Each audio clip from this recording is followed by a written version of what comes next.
Welcome, everybody. This is the second laser talk here, which is a cooperation between the University of Applied Arts and the Medical University in Vienna. Laser means Leonardo Art and Science Evening Rendezvous, and it's a collaborative art and science lecture format hosted by MIT Press, which associates 40 universities globally. Today's topic is the SIGNOID. I have to mention that almost all contributions have been part of the Ars Electronica this year. The topic of the Ars Electronica this year was who owns the truth? And there's just one lecturer, Ruth Clements, who was not exhibiting because she comes from literature theory. So we will have 6 lectures by Jens Hauser, by Adam Braun, by Agnes Meyer-Brandis, Verena Friedrich, Ruth Ellison Clemens, and Cecilia Wilker. We will introduce these artists then in detail when they start their lecture. And actually, this lecture series is also part of a book project which we prepare. So it has a part which is more linguistic and a part which is more biomedial oriented. I will start with a short introduction. Why SIGNOIDS? SIGNOID is a neologism derived from terms like humanoid or organoid and explores a non-binary layer beyond signification, from which both the signs and the things themselves draw their validity. SIGNOIDS go through a process of saturation, repairing signs either linguistically, ritually, or by living material, what I here address as implementing transversal subjectivities. The contributions today reflect how these entities relate to the larger ecosystems and to their capacity for agency. I am dead now. As Roland Barthes has noted in a close reading of the facts in the case of M. Waldemar, a short story by Edgar Allan Poe, the staging of the sentence, "I am dead now," is radically impossible speaking. It asserts 2 opposites, life and death. The signifier I expresses a signified, death, that contradicts a true-false construction in speaking. Language here detaches from what it seems to belong to. The sentence indicates the limits of language and needs a reframing by a SIGNOID. As example, the term semi-living as used in the bioarts. Another reframing would be to saturate the true-false binarity by rituals. In addition to the arts, mask dances in particular saturate signs by both producing and representing the body while emphasizing the transformative power of symbolic actions. There is no break between reality and the imaginary when the subject-object separation jumps back. Irene Albers writes in Animism, Revision of Modernity, while in modernity at the same time the view that things, plants and animals are animate is devalued as a misinterpretation of reality, words are thought of as alive, upgraded to actors. Accordingly, surrealist languages resemble phonetically motivated ethnological secret languages that mimic nature. When surrealist words germinated, they became the breeding ground on which books grew. However, whereas in surrealism, as Breton says, words themselves made love, in posthumanism, the sexual replication of non-humans or algorithm generate a language beyond the symbolic, iconical, becoming indexical medium of speech.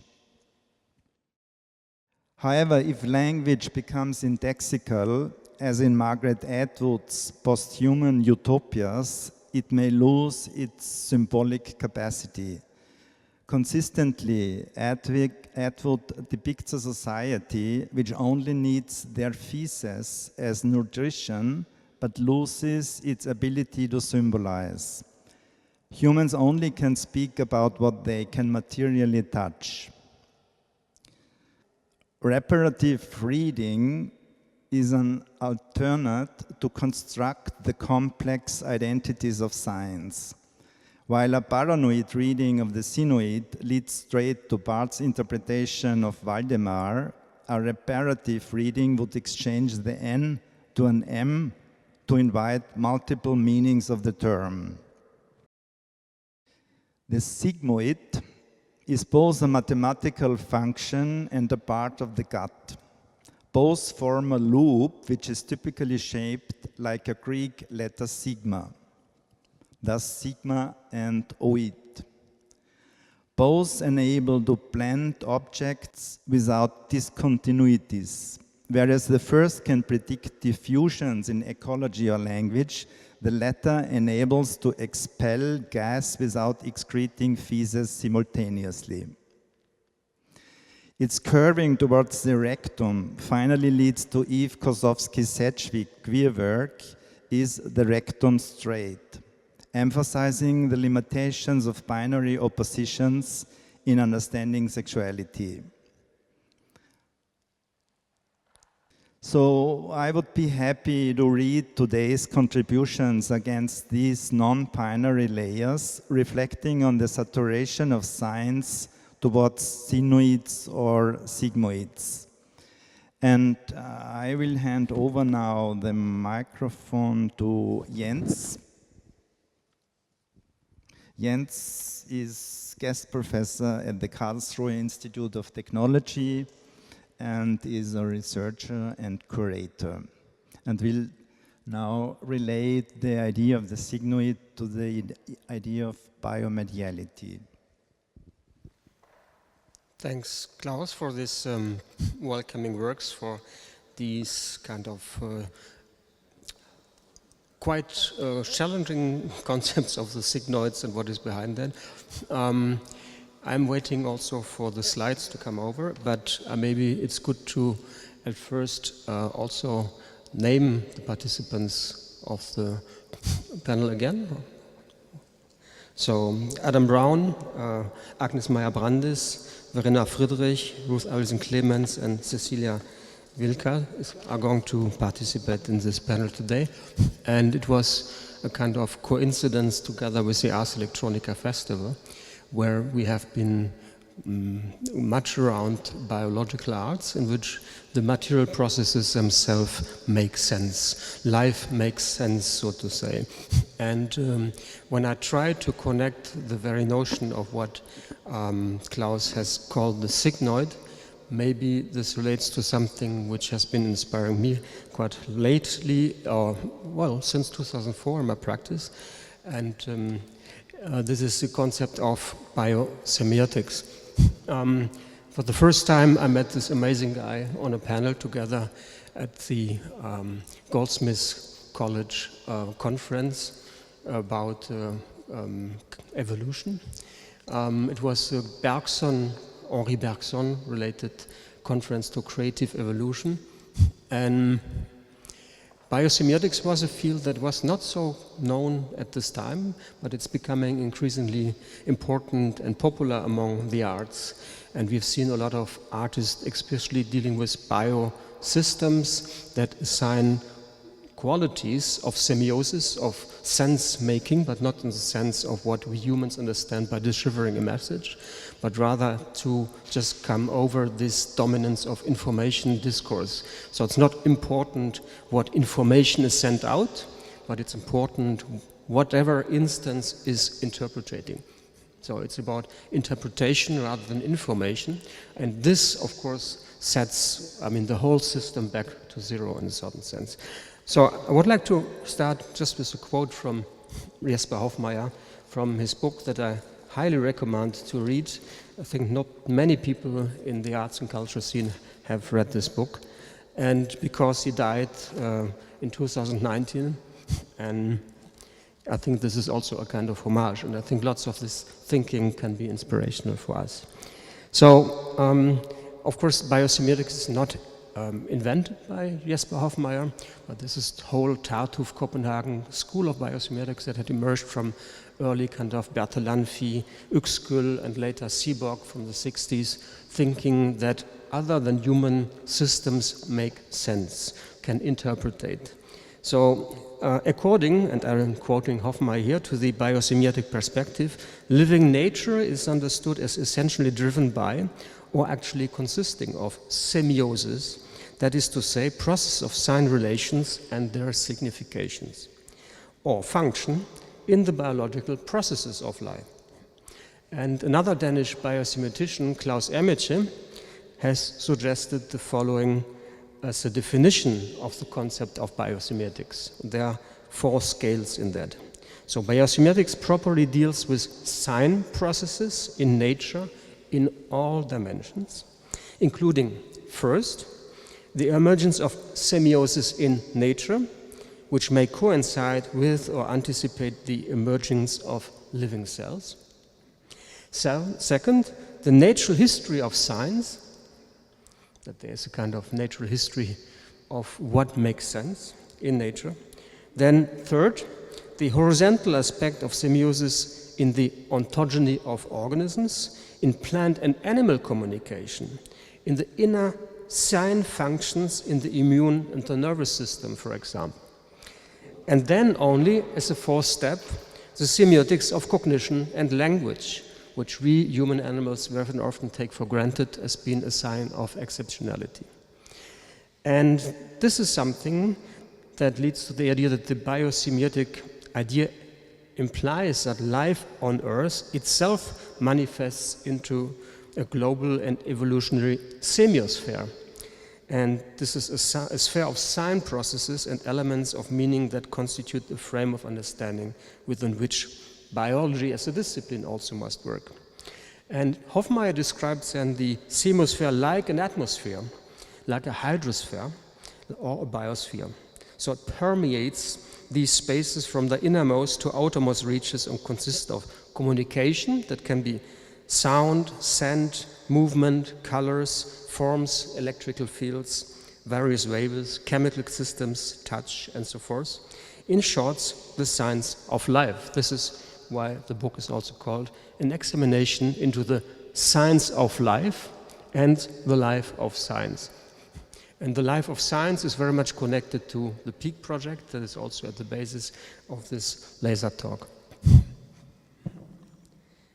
So it also brings us to a question, what is a medium then? Because we have so many media, we have television, with wetware instead of soft and hardware, maybe this accident wouldn't have happened. So let's just talk, what is a medium today? A medium is not just maybe a television, and if you ask a biologist, please bring your medium, is rather not coming with a television. It's not either coming in the company of a visionary shaman, which is also a medium. It's transmitting something without having own agency. But he rather would come with, let's say, a flask of gross medium. And there's a kind of reason why it's called that way, a gross medium. Or he's coming with a thermocycler, a kind of molecular photocopying machine, which executes operations such as transmitting, copying, and processing. And the gross medium is very interesting because very often this is a transparency that is overlooked. We take it for granted that there's this liquid that triggers the cell's growth, but we don't give a shit about knowing exactly what the actual composition of that liquid is. I would like to script back to full screen if you like.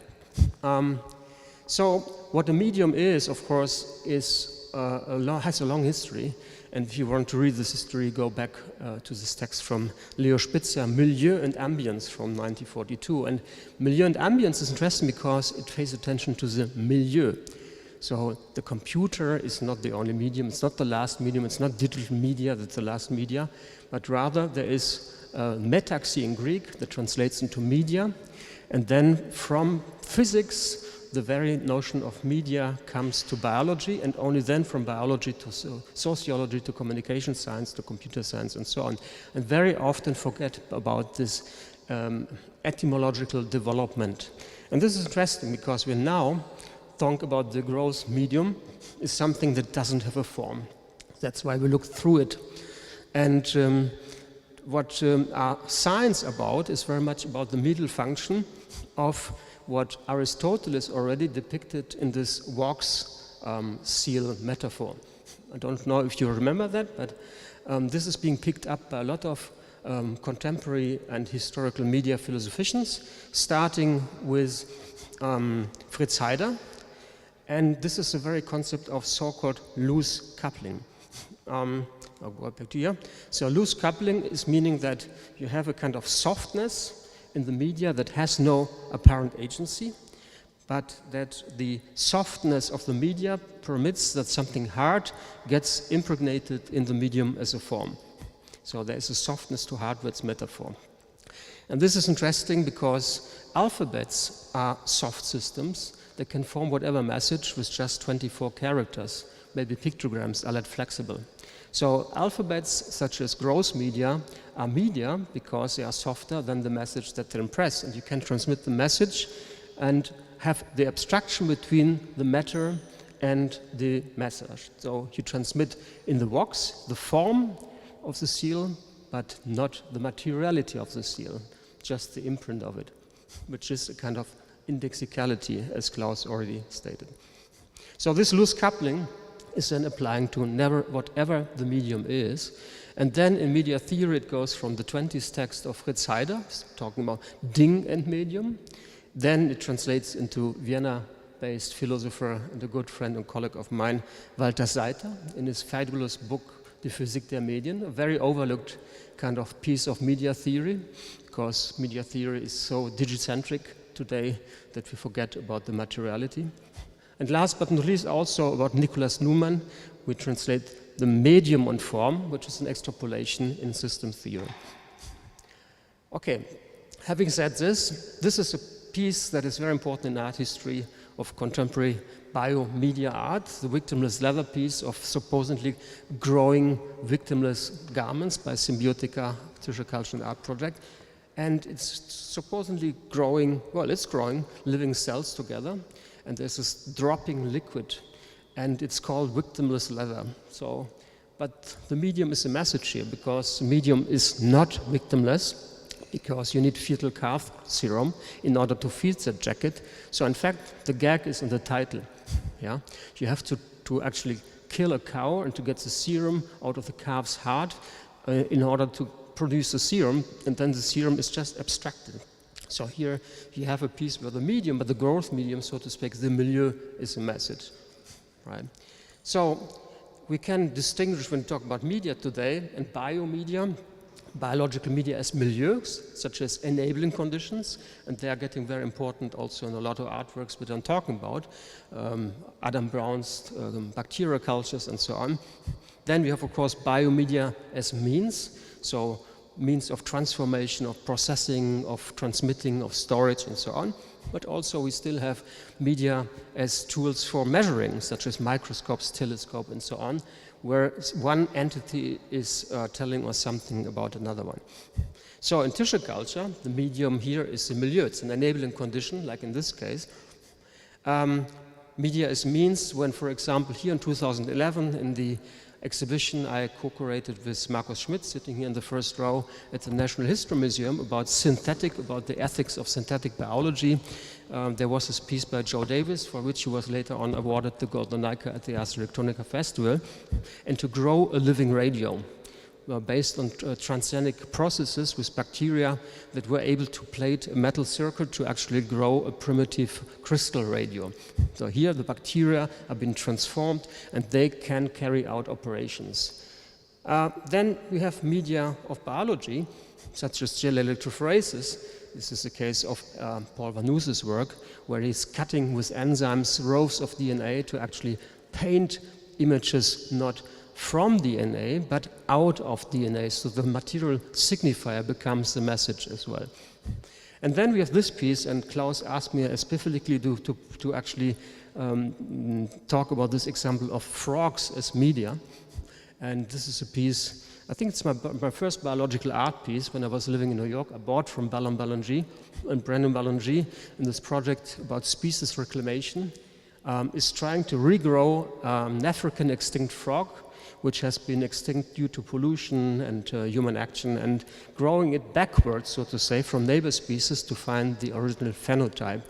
And this is, of course, by changing not genetically the frog, but by altering the abiotic factors such as light, temperature, pH level, and so on.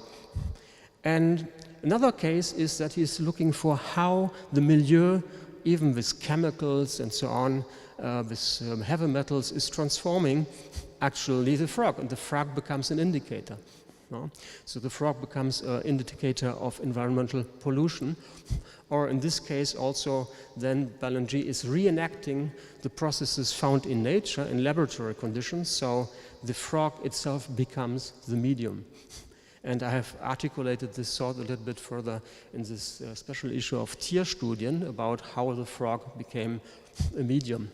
But this case is interesting because it goes back also to electricity and bioelectricity. So like a frog, according to, and this is a slide I took from my dear colleague Gundalan Naradayan from a talk he gave in 2004 at the Krems University, Dona University, that electricity was a vital fluid. And we have Galvani and Volta also using the bioelectricity of a frog to measure other animals' electricity. So the frog's electricity as a vital medium here becomes a medium, so to say. This is meaning that the living animal, the living organism itself can become the object, but also the carrier of symbolic meaning in this way, and becomes a medium, it becomes a living sign.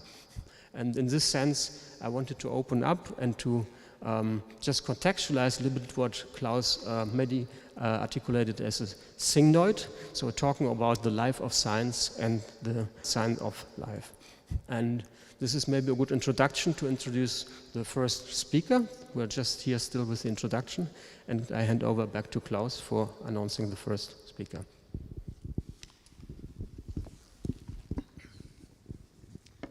So, who is the first speaker? I think it is Adam Brown.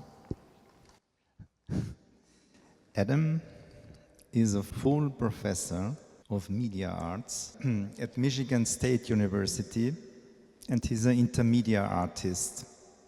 His work incorporates living and biological systems, molecular chemistry, and emerging technology.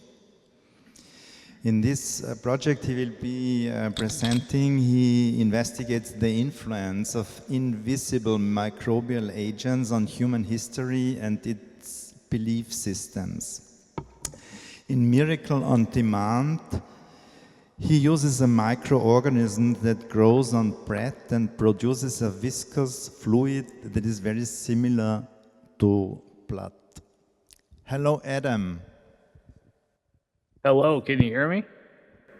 Perfect. Adam, I just want to add something because you have an Austrian context here, and maybe it's good to point to the fact that this very project that you are just presenting now, Miracles on Demand, not only has been exhibited at Ars Electronica, but also was born as a project here in Krems as well. So I may just, as an anecdote, which is more than an anecdote, point to the fact that I have been addressed by Pater Gregor, who was actually keeping the history of this, this monastery, Schloss in Stift Göttweig, and being intrigued why at the Danube University we were teaching biomedia art and wanted to know what it is. And I said, well, it's pretty the same that you do with transubstantiation in the Catholic Church. And then he was getting intrigued. And then he disclosed that in 1973 he was part of a team of the Vatican that tried to depict the secret why a certain hosts become red, that they are bleeding, and that he was part of this investigation by the Vatican actually to carry out this analysis, which is why Krems University invited you also as a speaker to Krems, where you encountered also Klaus, helping you with developing this piece in Austria here, and that also was awarded a prize. So just, we have a very specific local context here tonight. All right. Thank you, Jens. And thank you, everyone in the laser community that's in Vienna. So, in short, big question that this piece brings up is, how do we know what we know?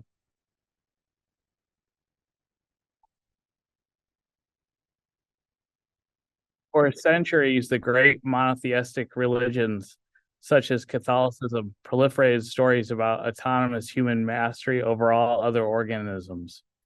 Touting that man was made in God's image, has blinded us to the fact that we are indeed interconnected to nature and that our histories have been influenced by non-human species. Irreverent is an artwork that examines the impact of invisible microbial agents on the course of human history and belief systems. Specifically, this artwork creates a miracle employing Serratia marcescens, microorganism that grows on bread and creates a viscous fluid that has an uncanny resemblance to blood. Countless historical accounts of blood flowing from bread were recorded during the classical period of antiquity, the Middle Ages, as well as modern times. Blood miracles were used as a complex anthropogenic currency to justify everything from corrupt human conquest and evidence of divine agency to anti-Semitic persecution. Evidence that there is evidence that we still believe in this currency of the miracles. This is back from 2009.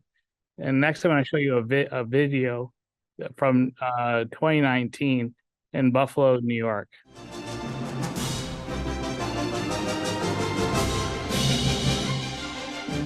Monica Fitzgibbons is up next, but first some news to tell you about. This week we received reports from a parish in the Diocese of Buffalo, New York, that may indicate a supernatural event involving a consecrated host.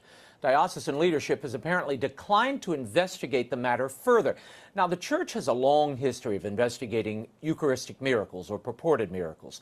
In 1996, while an auxiliary bishop in Buenos Aires, Jorge Bergoglio, now Pope Francis, ordered photographs and analysis of a consecrated host that appeared to be bleeding. In the end, that analysis determined that the bloody host was actually human heart muscle. And as recently as 2015, here in the United States, the Diocese of Salt Lake City investigated a similar phenomenon where a consecrated host was bleeding. In that case, what witnesses thought to be blood was actually mold. Now, Eucharistic miracles are rare, but they do occur, at times bringing a renewed devotion to the real presence of Christ, the Catholic teaching that the consecrated host is not a symbol, but Christ truly present, body, soul, and divinity.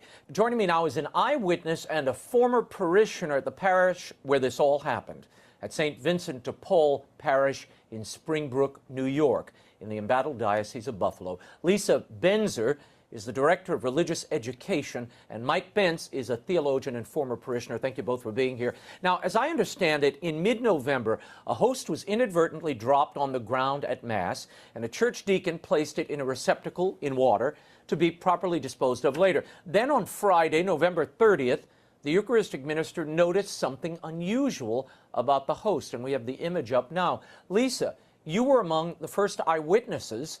What did you see here, and what did you think?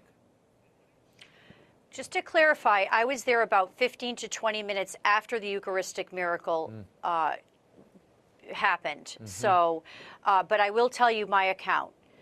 So, Father Carl had the Eucharist in the ablution cup, and in the ablution cup was it was where Jesus was, and so I went to the rectory and I actually saw Jesus at that time. As much as I'd like to continue with that video, we have time, don't have that much time, but it's quite entertaining. A miracle is an event that is not explicable by natural or scientific laws, and is therefore considered to be the work of a divine agent. I like the way the 17th century philosopher Baruch Spinoza discusses miracles. According to Spinoza, miracles are not transgression of natural and scientific laws, but rather miracles are events that reveal epistemological gaps in our knowledge. In other words, miracles are events that surpass our limited human comprehension. Moreover, nothing would appear miraculous if we had perfect understanding of the law of nature.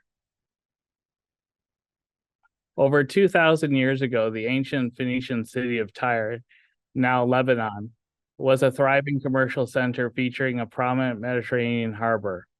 The island city, located 1/2 mile from the Phoenician shore, was heavily fortified, surrounded by massive defensive walls, making it a key naval base.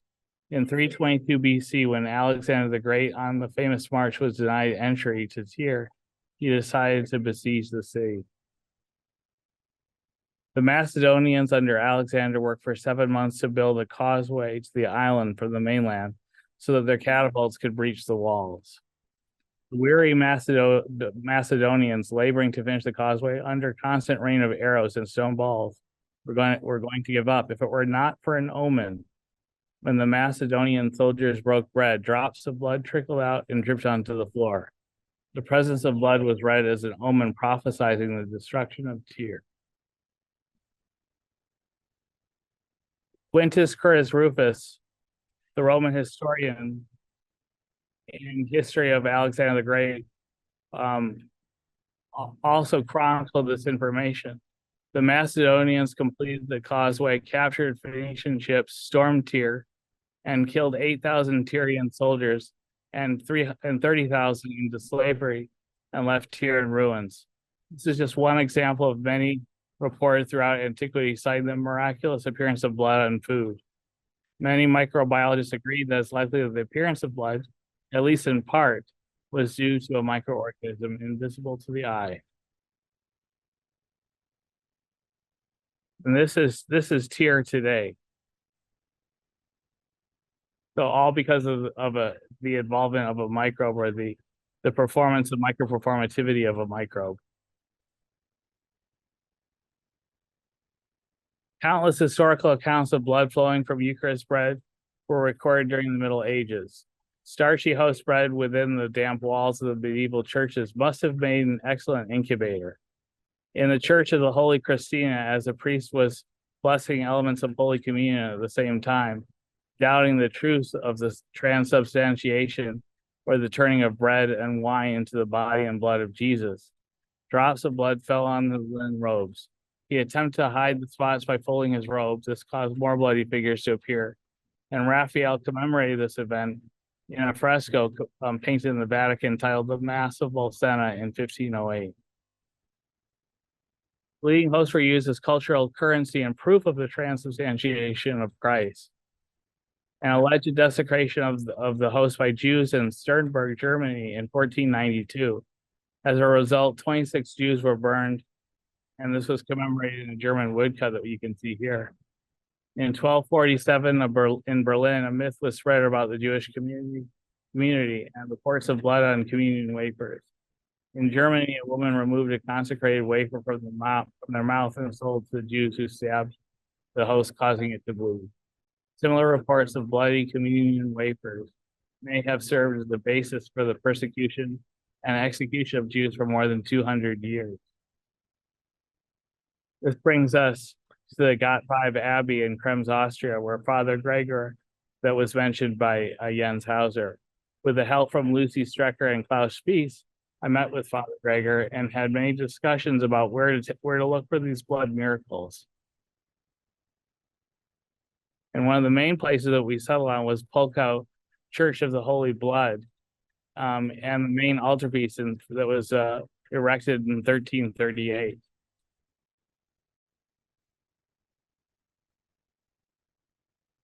So we talked our way into letting us fly a drone. And I'd like to tell you a story while we watch the drone flight. The first is an event, a terrible but all too common type of 14th century event, the massacre of Polkow's Jewish community on April 23rd, 1338. According to several Austrian and Bohemian chroniclers, on that day, a crowd had gathered in the town center in response to rumors that a desecrated host had been found on the doorstep of a local Jew. Passions, we are to infer, flared into violence, and most possibly all of the town's Jews, numbering about 150 people, were seized, brutalized, and massacred, and their possessions plundered. You can see on the altarpiece that this was commemorated in the very front of the front of the altar. And here's more of a close-up, so you can sort of see what's happening on the left. You have a Jewish man stabbing the Eucharist bread, and then on the right you have him trying to hide the evidence. Reports indicate the victims were burned alive and reduced to dust. Some of the victims, unable to flee from their persecutors, committed ritual suicide in order to avoid forced baptism. All this commemorated on the altar. Now they usually leave the altar doors open, so we're unable to see those images.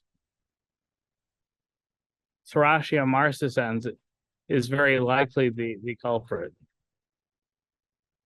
So we made some tests to see if we could reproduce the types of events, the types of miracles that were produced within antiquity.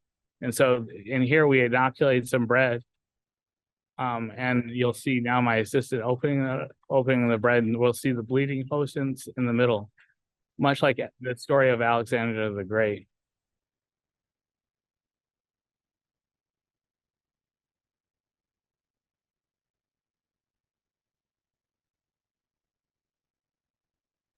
And then we tried to make some Eucharist bread and inoculated the bread and did a time-lapse image over 48 hours for 2 days. And you can see that what started from nothing seemed to appear something. This is the bleeding host. The longer it goes on, the more bloody, the more viscous, the more prodigiosis it gets.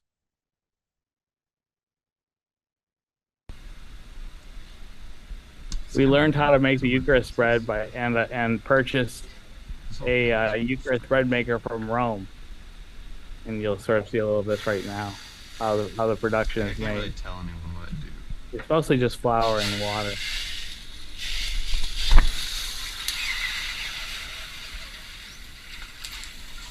I tried to do it with a panini press in the beginning, but it didn't have much success.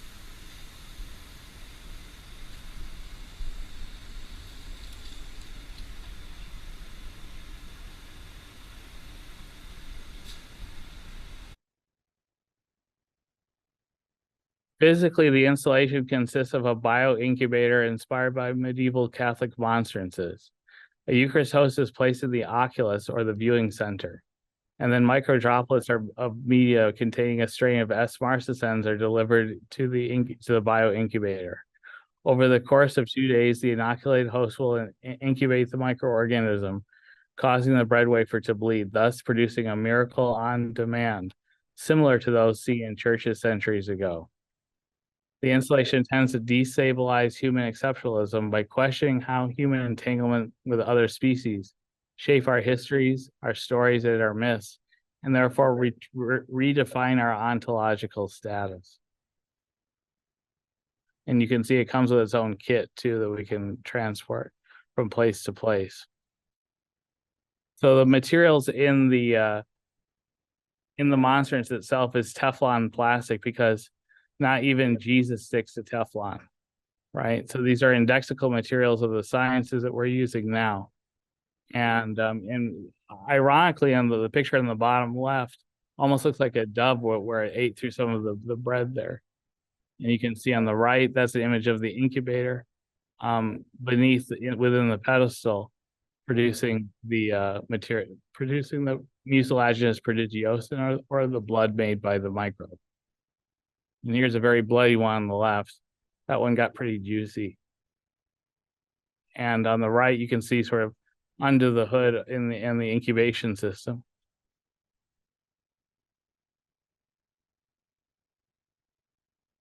And this is the end of my slides.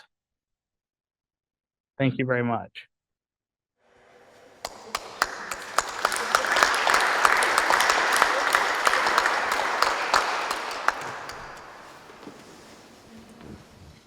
So thank you very much, Adam. I don't know how we open a discussion now, or just one question. Which interest does Serratia marescens have in a human miracle? I mean, because there are so many microorganisms who use humans as breeding grounds. As example, Toxoplasma or Wolbachia.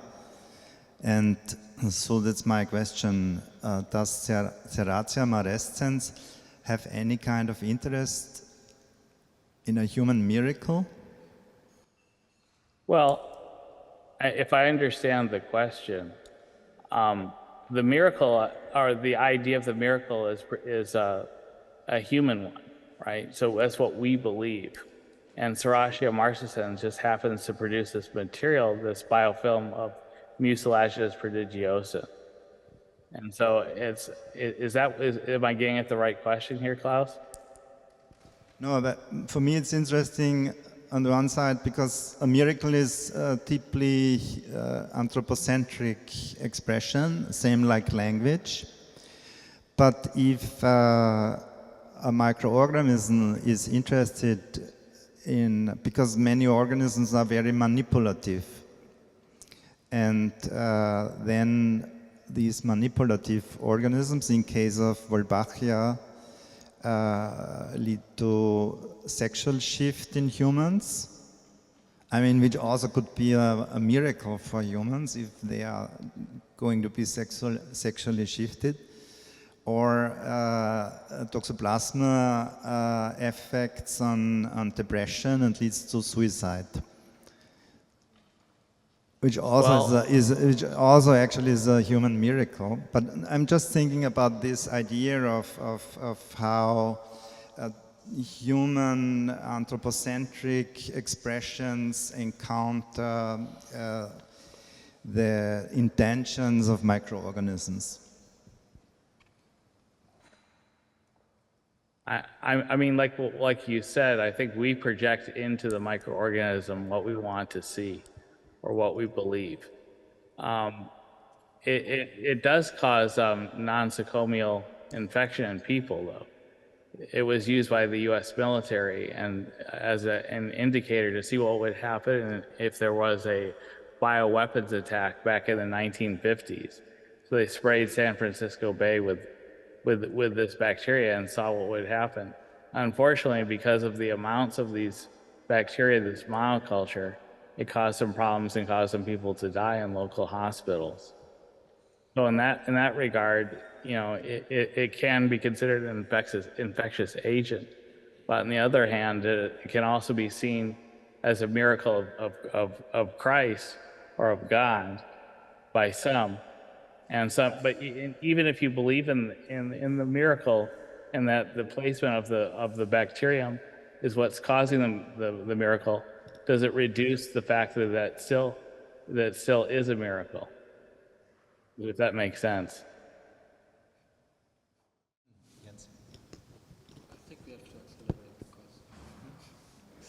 Okay, thank you again, Adam. I think we come back a little bit to more anthropocentric,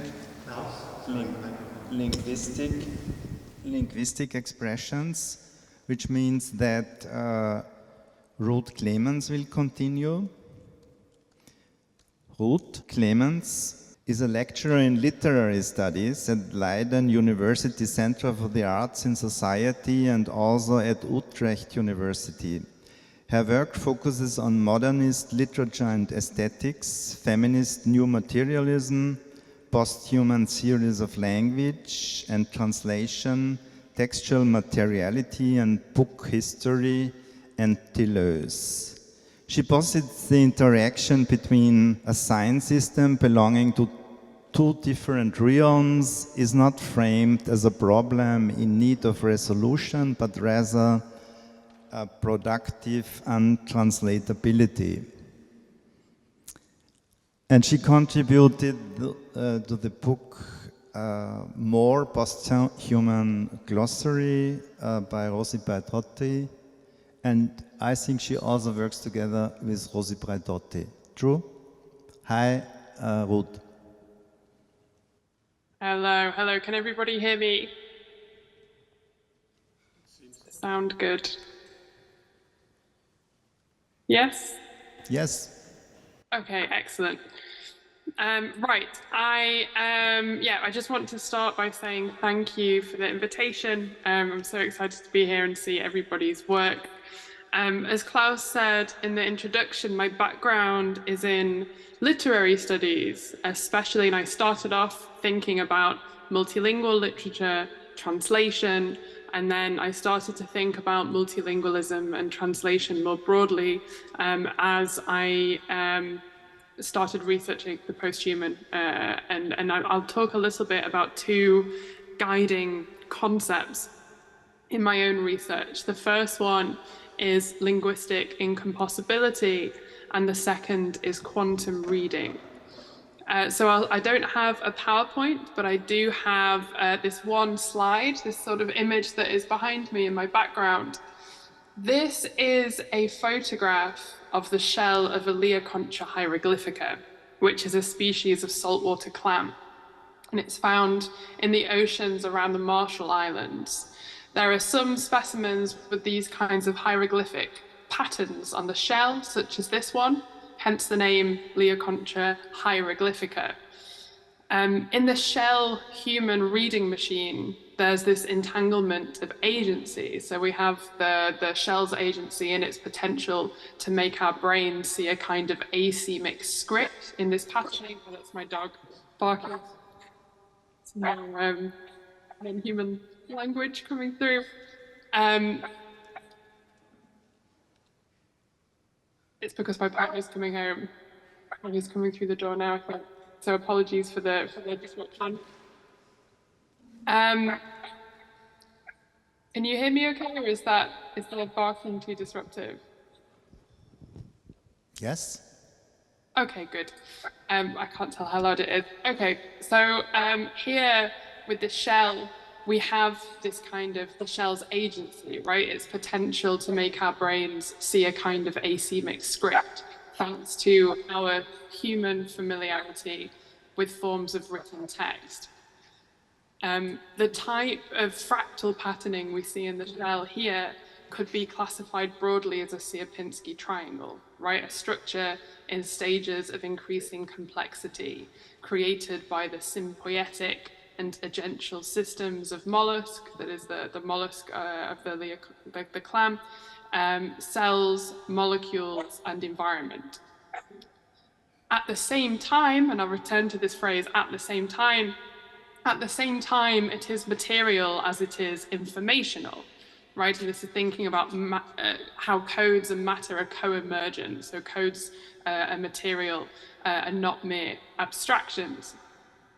And the biosemiosis of this shell moves in the direction of the ill-formed or incomplete. So if you can see the kind of the faded shell patternings under the surface, or as the new patterns rise to the surface here. And this makes me think of Gilles Deleuze's definition of literature in Literature and Life. He writes, To write is certainly not to impose a form of expression on the matter of lived experience. Literature rather moves in the direction of the ill-formed or incomplete. So I like to think of this as a kind of biopoetics of this shell, of the mollusk, as well as the shell. And this is a kind of living palimpsest that's always in process as the shell grows and exchanges with its environment. The patterns continue to change. The interesting thing about the Leoconcha is that, or the patterns on the shell, is that it's not known why this clam biomineralizes in this way. A study by Lamprell and Healy writes, unfortunately, at present, comparative anatomical, reproductive, and molecular data are lacking to probe the significance of colour and or pattern variations within species of Leoconcha. At the same time, this mollusk human reading machine has led to overfishing, as the international market for the unusual shell has been created by collectors and poachers. At the same time, these markings must be multi-scalar at the level of both micro and macro ecology, molecules, atoms, protein signaling, marine and terrestrial environment, and climate differentiations, including, of course, anthropogenic effects, making us consider our own transcorporeal relations as being. And this is incompossibility. I'll talk a bit more about this concept of incompossibility, all of these at the same times that I spoke about in relation to the Leoconcha hieroglyphica. So my use of the ontological concept of incompossibility is taken from Deleuze's reading of the 17th century philosopher Leibniz. Leibniz used the concept of incompossibility to describe different worlds which, taken on their own, are possible worlds. It's quite a well-known concept from Leibniz. However, taken together, these different possible worlds are incompatible or inconsistent. Neither fully possible nor impossible. They're caught in a tangle whereby they contradict the others, and yet their existence is constituted by their multiple relations with each other. Incompossibility is thus a way of figuring the affirmatory possibilities of divergence, disjunction, and difference across a series. A way of considering a world made up of multiple coexisting yet contradictory beings, becomings, and relations. Leibniz turned to the biblical figure of Adam to think about incompossibility. In his correspondence with Arnaud, Leibniz poses that the entirety of human history could hypothetically be deduced by returning to its perceived origin, so by going back to Adam in the biblical sense. This origin is rooted in an essential idea of a determinate Adam, who, according to Leibniz, was, quote, chosen from among an infinity of possible Adams. So this relies on a complete and determinate Adam rather than conceiving of what Leibniz calls a vague Adam. Leibniz isn't interested in conceiving in a vague Adam, he wants to pin down this complete and determinate Adam. Predictably, in Deleuze's reading of Leibniz, Deleuze is interested precisely in this idea of the vague and indeterminate Adam. In The Logic of Sense, Deleuze draws the conclusion that, quote, there is an objectively indeterminate Adam, so objectively indeterminate, occupying incompossible worlds, which thus, quote, become the variants of the same story, end quote. So for Deleuze, incompossibilities and dissonances belong to one and the same world, our world. There's a sort of fundamentally, a kind of ontology of incompossibility. So this ontological idea of incompossibility translates really well to thinking about language and linguistic difference and variation, because Adam is also a linguistic figure or figuration. right? The concept of Adamic language has been used historically by linguists. Walter Benjamin turns to this idea of Adamic language to conceptualize a shared linguistic origin or root or unitary sign system. So we have this idea of the determined Adam, the essential idea of a determinate Adam. We can also translate to thinking about Adamic language. But then if we read this Deleuzian idea of incompossibilities, of this vague and indeterminate Adam, what happens if we think of this vague and indeterminate Adam of language, of linguistic incompossibility? So in this way, linguistic incompossibility is a kind of productive untranslatability. It's found in the different incompossible worlds of different languages, which cannot be subsumed via a logic of equivalence. If we expand this, we can think of this as a kind of post-human empiricism, a new empiricism, which foregrounds the incompossible multiplicity of the contradictory series. So here I turn to Deleuze's reading of Hume's empiricism with his focus on the conjunctive and. So this new empiricism as revealing a world, quote, in which the conjunction and dethrones the interiority of the verb is, a harlequin world of multicolored patterns and non-totalizable fragments where communication takes place through external relations. So there's always this moving to the outside, the and, the and. So this notion of linguistic incompossibility is expansive. It's not something that is limiting, it's very expansive. The language of the child, the artificial intelligence, the deep sea squid are all incompossible, but the differences between these languages are all the more productive for their incompossibility. They present worlds which cannot exist together in the same place at the same time, and yet because of this are communicative, and they do. This is the positive affirmation of incompossibility established by Deleuze in the logic of sense, so returning to the logic of sense, in which he writes, quote, divergence is no longer a principle of exclusion and disjunction no longer a means of separation. Incompossibility is now a means of communication.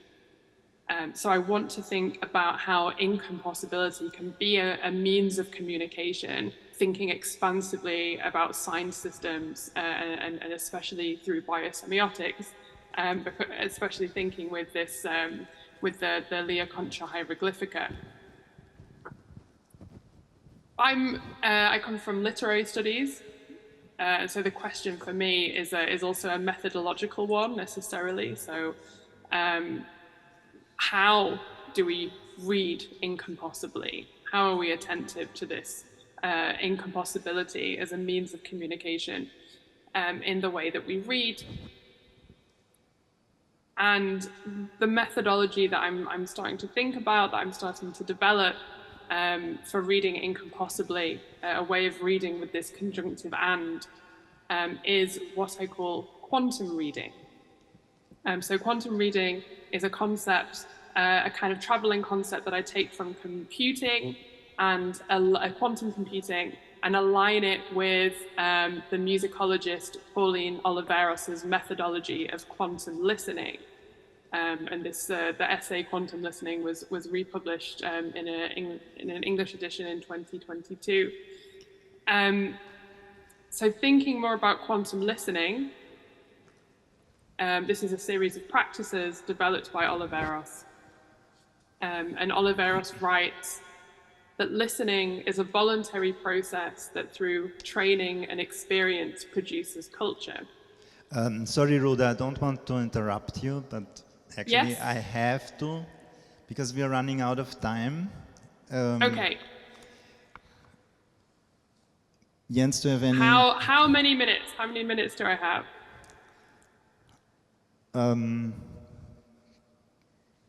So do you want me to wrap up? I have one question. Okay.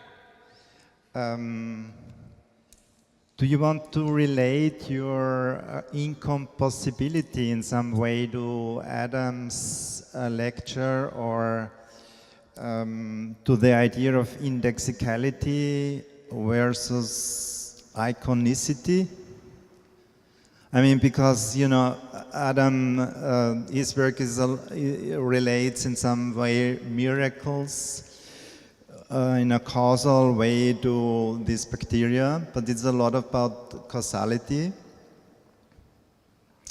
And it works on translation, actually, on biotranslation in some way. And so how you would think to relate this to your idea of incompossibility? Yeah, that's a good question.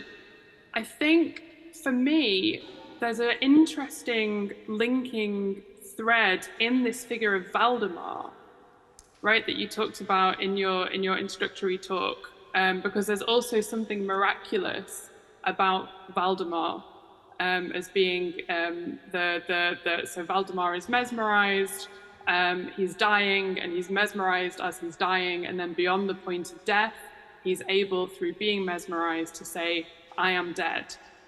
And this is also the body, his body becomes a medium for this impossible statement. And so I think there's also a return to the materiality of the medium.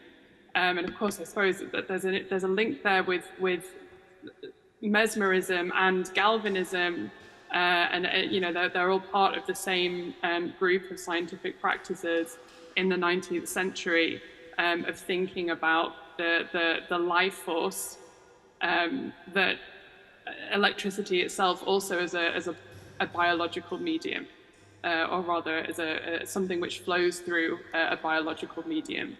And so in that way, I think that it's precisely in the way that this more than oneness at the same time is indexed on the body as a medium that becomes a means of communication, whether that's the bread, right? And then we can think productively about the idea of transubstantiation of the more than oneness, or whether it's the body of the dying/alive Valdemar in Edgar Allan Poe's story, or whether it's the way that it's indexed on this dead yet very vital body of the clam. Okay, thank you very much, Ruth. I think we have to move on.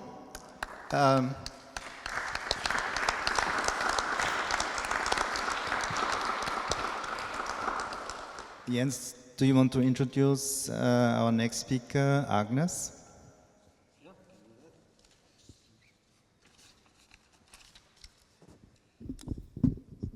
So, Agnes Meyer-Brandis also came just back from Linz, and she's presenting her work, The Microfluid Oracle Chip and Autopoiesis Answering Machine, that features an oracle functioning as a cybernetic agent propelled by droplets in a microfluidic chip. It's interesting also, you are the founder of the Research Raft, which you define by a multidisciplinary research center, which you are basically directing lots of departments at, which has the particularity to be a research institution to ask questions, but not to give any answers.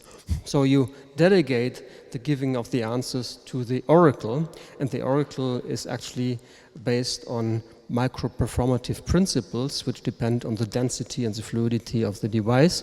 This is also why we included your fantastic article also here in this special issue on micro-performativity with research, with performance research, as one of the examples in how far non-human decisions are being made by liquid devices in a certain way. So this is, I think, the topic of your presentation. So thanks for being part of us this evening. Yeah, thank you for this introduction, Jens. Okay, let me switch to my Okay.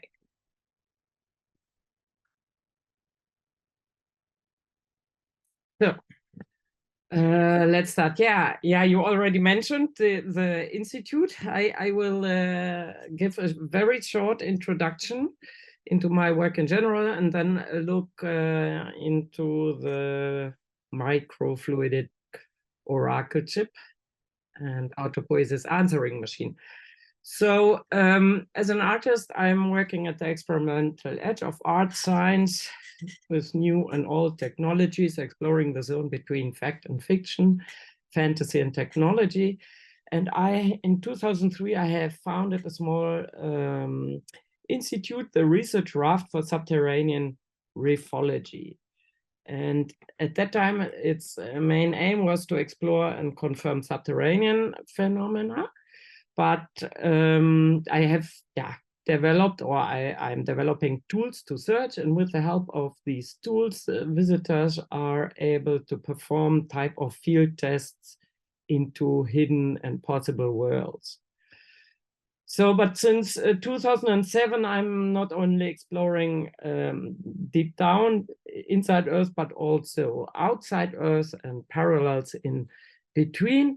And after 10 years of successful research, and with the expansion of my research interests, I have renamed the institute into Research Raft Institute for Art and Subjective Science. And here we go closer. There, in the meantime, we have more than 30 departments which are structured into subterranean departments, terrestrial departments, and celestial departments. And behind these departments, you find all these projects of the Research Raft. Departments collaborate with each other. And yes, as Jens told already, we don't produce answers, but questions. Here, for example, let's have a very speedy fly over a few ones. Here, the Department for the Undefinable, working in an ice cave of the Glacier Perito in Argentina. The Department for Telemetry at a workshop at the Forest and Climate Research Station in Hietiala. Since 2013, I'm working there at this Forest and Climate Research Station, and several projects have evolved or are still developing out of this, such as this project from the Department for Odor Communication and Mediating Substances, the Department for Volatile Substances. So this actually could be an interesting project also to discuss later. We can come back to this, because it's, this department develops tree-specific perfumes to enable biochemical communication between humans and trees. The Department for Mathematical Magic has installed an antenna array in the Morocco desert near Marrakesh to calculate meteorite trajectories. The Lunar Migration Bird Facility is a very long-term and ongoing, one of the most important departments of the Institute. Yeah, the Meteoros, the Department for Hovering Matter and Weightlessness, has worked in microgravity and exploring cloud cores and aerosols. So, all these different expeditions, and so they find the final manifestation in public happenings, performances, installations, such as here the cloud machinery, which has transformed the original flight laboratory into a cloud machinery for the exhibition space. So, okay, but let's skip all these departments and we go to one, the Department for Bubbles and Synthetic Realities, and their microfluidic oracle chip and autopoiesis answering machine. I would like to introduce a bit more in detail today, which was also on display last week at Ars Electronica. And yes, this department is investigating what questions we ask and how we answer them. And yeah, we build spaceships to search for answers, or we build artificial cells.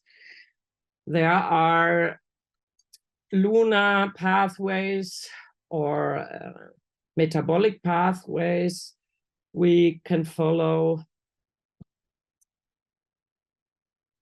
Ways and methods to find answers to our questions are numerous. In the Babylonian age, there was liver reading, very much used.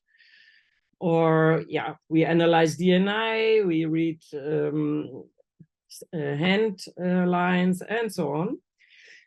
Or we do this is not a space travel, but a time travel, an ice core containing preserved frozen atmospheres from earlier times in these tiny bubbles inside.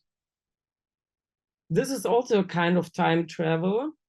Bacteria training center, actually, I encountered during my residency at the Max Planck Institute. This machinery is simulating evolution with manipulated bacteria.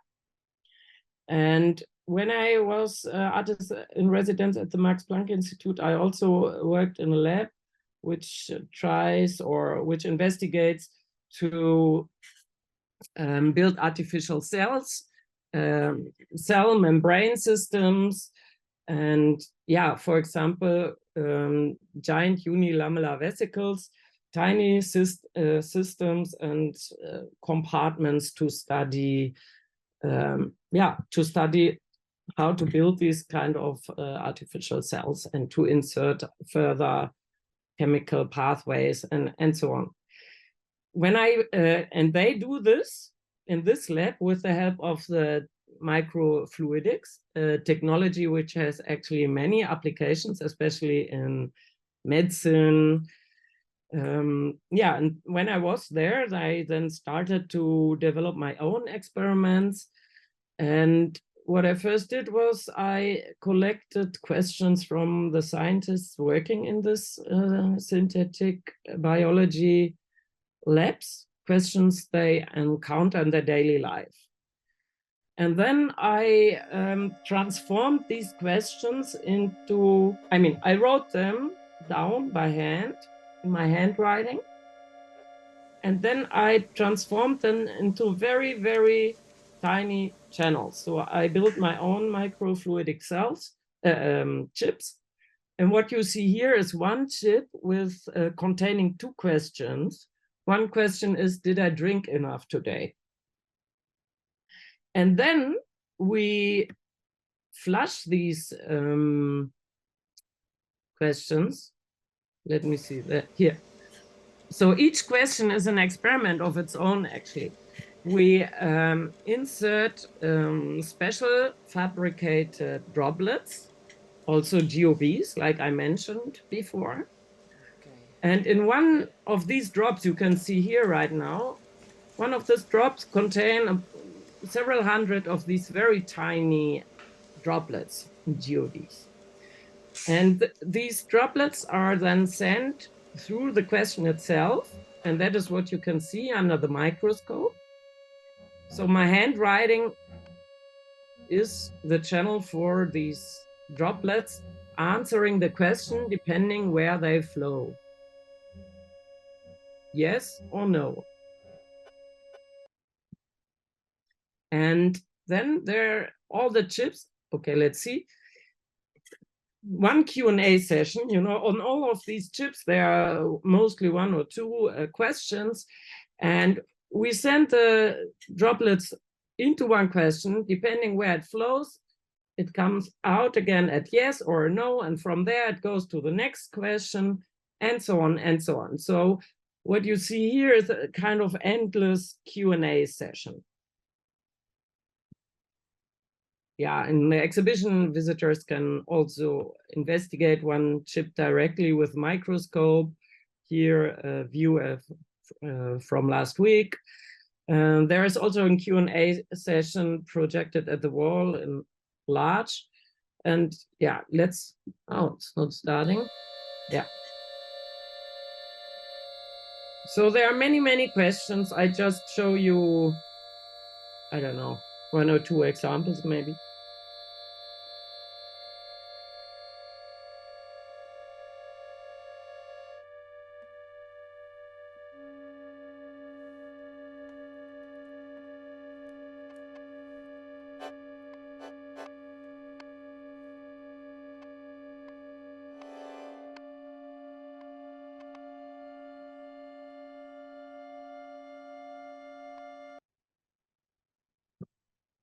And so on. Yeah, there's also a Q&A session on the ground, an installation view from last week.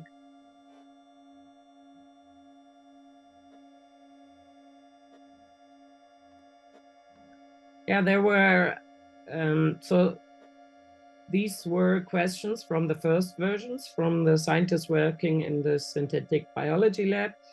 There are also other versions, other Q&A sessions and universe of questions. For example, I asked JetGTP to ask me questions, and it was like if I wear socks, or, well, there were many, there are many different universe of questions, and even still waiting to be answered. For example, this is one question which is asked very much in the lab, actually, where you saw the bacteria training center. Is this really gross?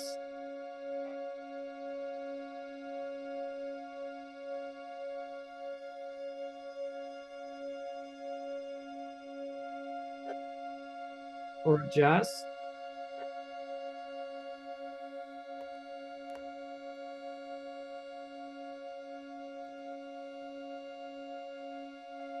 a hiccup in the curve?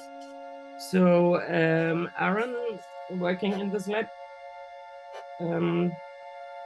told me this question, and they manipulate bacteria. And depending if, yeah, the transformation was successful, the bacteria population grows or not. So, and yeah, that's the output they get from these machines, where the bacteria population is always in their medium being stirred and so on. And they observe the curves. Yeah, is this growth or just a hiccup in the curve? But okay, I think I will keep it short, and we'll stop with this question.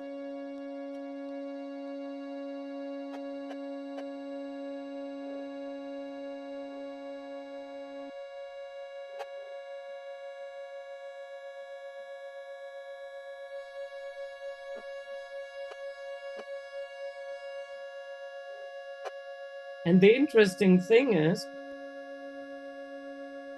because it's my handwriting, it will always stay chaotic. It's an unpredictable where these tiny droplets will flow to.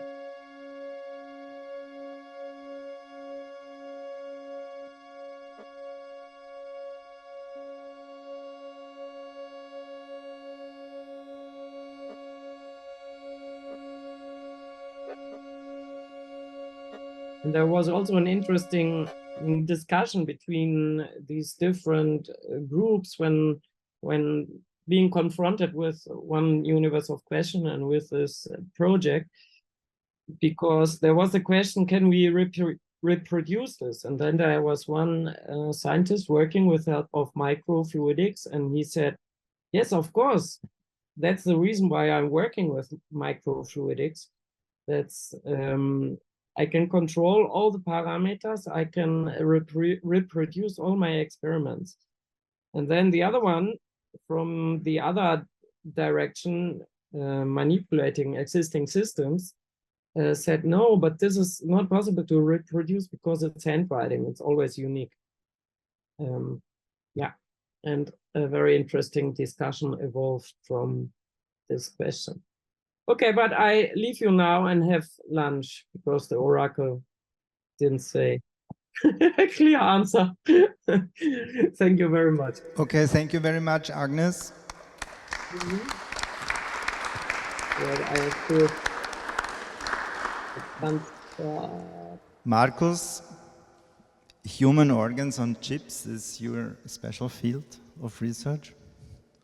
No, not anymore. Okay, just one question, Agnes. Does velocity affect on the result, on the oracle? the velocity. What velocity you mean? Of the droplets?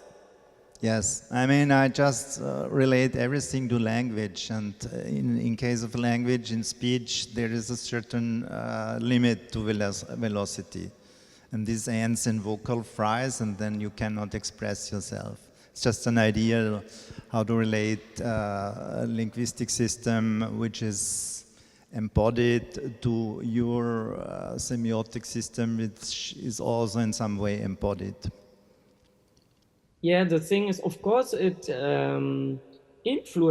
everything is influencing how the droplet is flowing. I mean, it's a complex system. You know, it's very complex. There are many parameters which form the answer, which form the reality, and too many parameters to understand and to know. What Klaus questions triggers for me is like the bird song questions. You know, if you decelerate it by 8, you find melodies that are much more complex than any kind of traviata possible a human voice is going to articulate. No, but in this case also it's to have a complexity of what you are articulating with handwriting on purpose, but to be actually thrown to this kind of device that is promising to give dichotomic answers, binary answers, yes or no questions, in the very spirit of reductionism to more yes or no questions. So it's about the undeductibility of complex materialities to clear speech. You could have also used alphabetic letters. You don't do, while alphabetic letters have been used in lettrism in the 50s or 60s, just not to read the semantic level. Klaus was referring more to the level of sense-making or nonsense-making in surrealist literature, but there also is a materiality of science in lettrism, for example. So it's a kind of neo-material lettrism in a certain way to deconstruct the very ambition to actually wanting to make sense in a binary sense. Yeah, it's interesting. I mean, I like the first. I mean, there are several layers. First, I really was interested in the question itself, which hover around, and I also like the contrast between the concrete and the impossibility of the same in the same time. You know, if I would deconstruct it in a previous stage, I wouldn't have these conflicting realities appearing. I don't know if I could make myself understandable now, but or if I understood correct. Yeah, I mean, there are many more things which I would love to go deeper into and to explore further.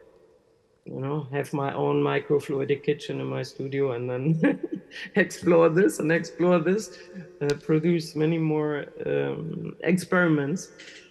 And maybe also, yeah, what you were referring to.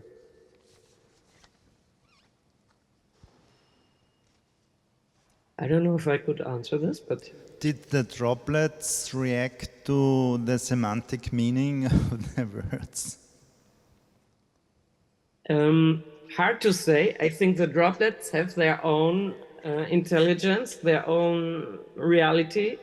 Inside these microfluidic chips, other laws of nature take over. It reminded me actually when I was working in microgravity, you know, reality where gravitation is not the ordering force anymore. Other laws of nature take over and form reality. And inside this world of microfluidics, because it's so small, there are really other laws of nature which take over, which is very interesting to me, and other like molecular characteristics and so on.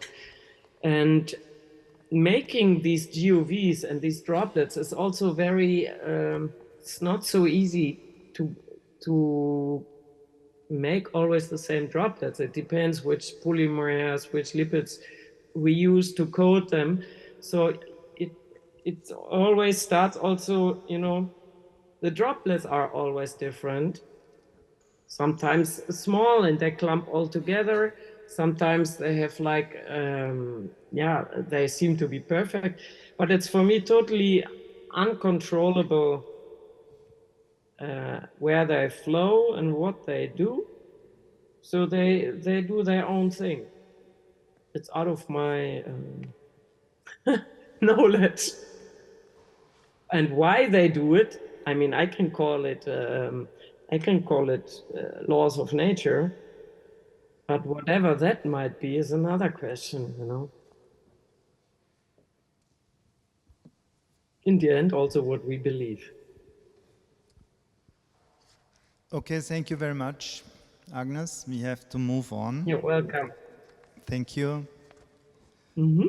And now the evening will become absolutely physical.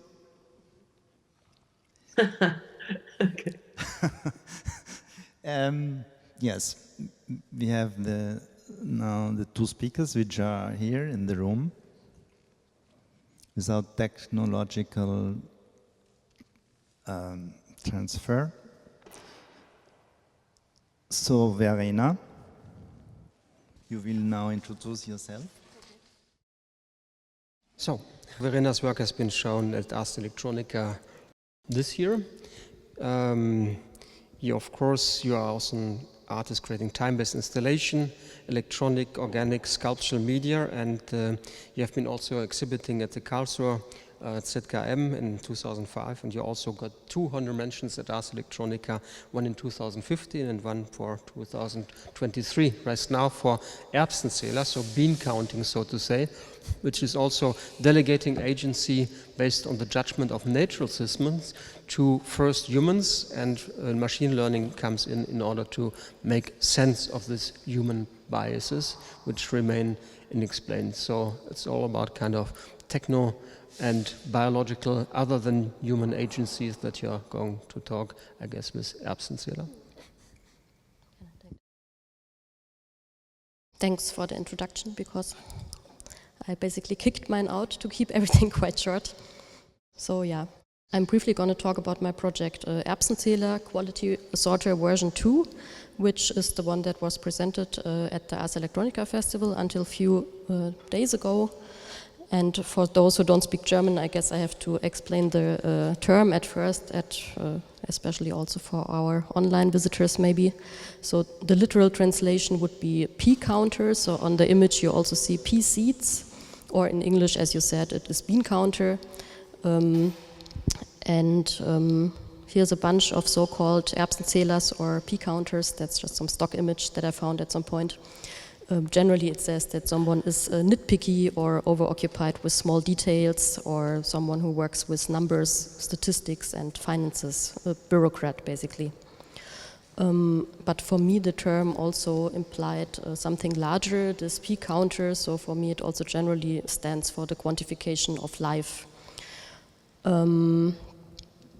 So the installation I was presenting at Ars is, as I said, this EZ quality sorter, and as the name implies, it's a sorting machine for peas seeds, and it was actually kind of a pilot project, so it's the first iteration in a larger series around this whole topic. I actually want to build many of these sorting stations, so basically a whole machine park maybe, in which a big quantity of these pea seeds are actually sorted according to many different parameters, and to also a topic that comes up is big data, to collect as much data as possible, to count it, to measure it, draw conclusions, with the goal maybe to understand and also to control life. Of course, as you see, the installation refers to science, to technology, to industrial processes. So basically, I'm still speaking from this point of view of engineering logic somehow. This is where it starts in the machinery. This is the dispenser, where actually a large number of pea seeds is filled in. And here they are being singled out and then processed one by one. And within the machine, the peas then actually basically become round objects to be processed. So they are being squeezed on the one hand into the mechanics of this machinery and also into this kind of logic. But like all seeds, of course, seeds are also a symbol for life, and each seed holds the potential of, it's very hard to see on the picture, becoming a fully grown plant to reproduce, etc. Additionally, in the history of biology, pea seeds have often been used as a model organism, so they point towards something else or another organism.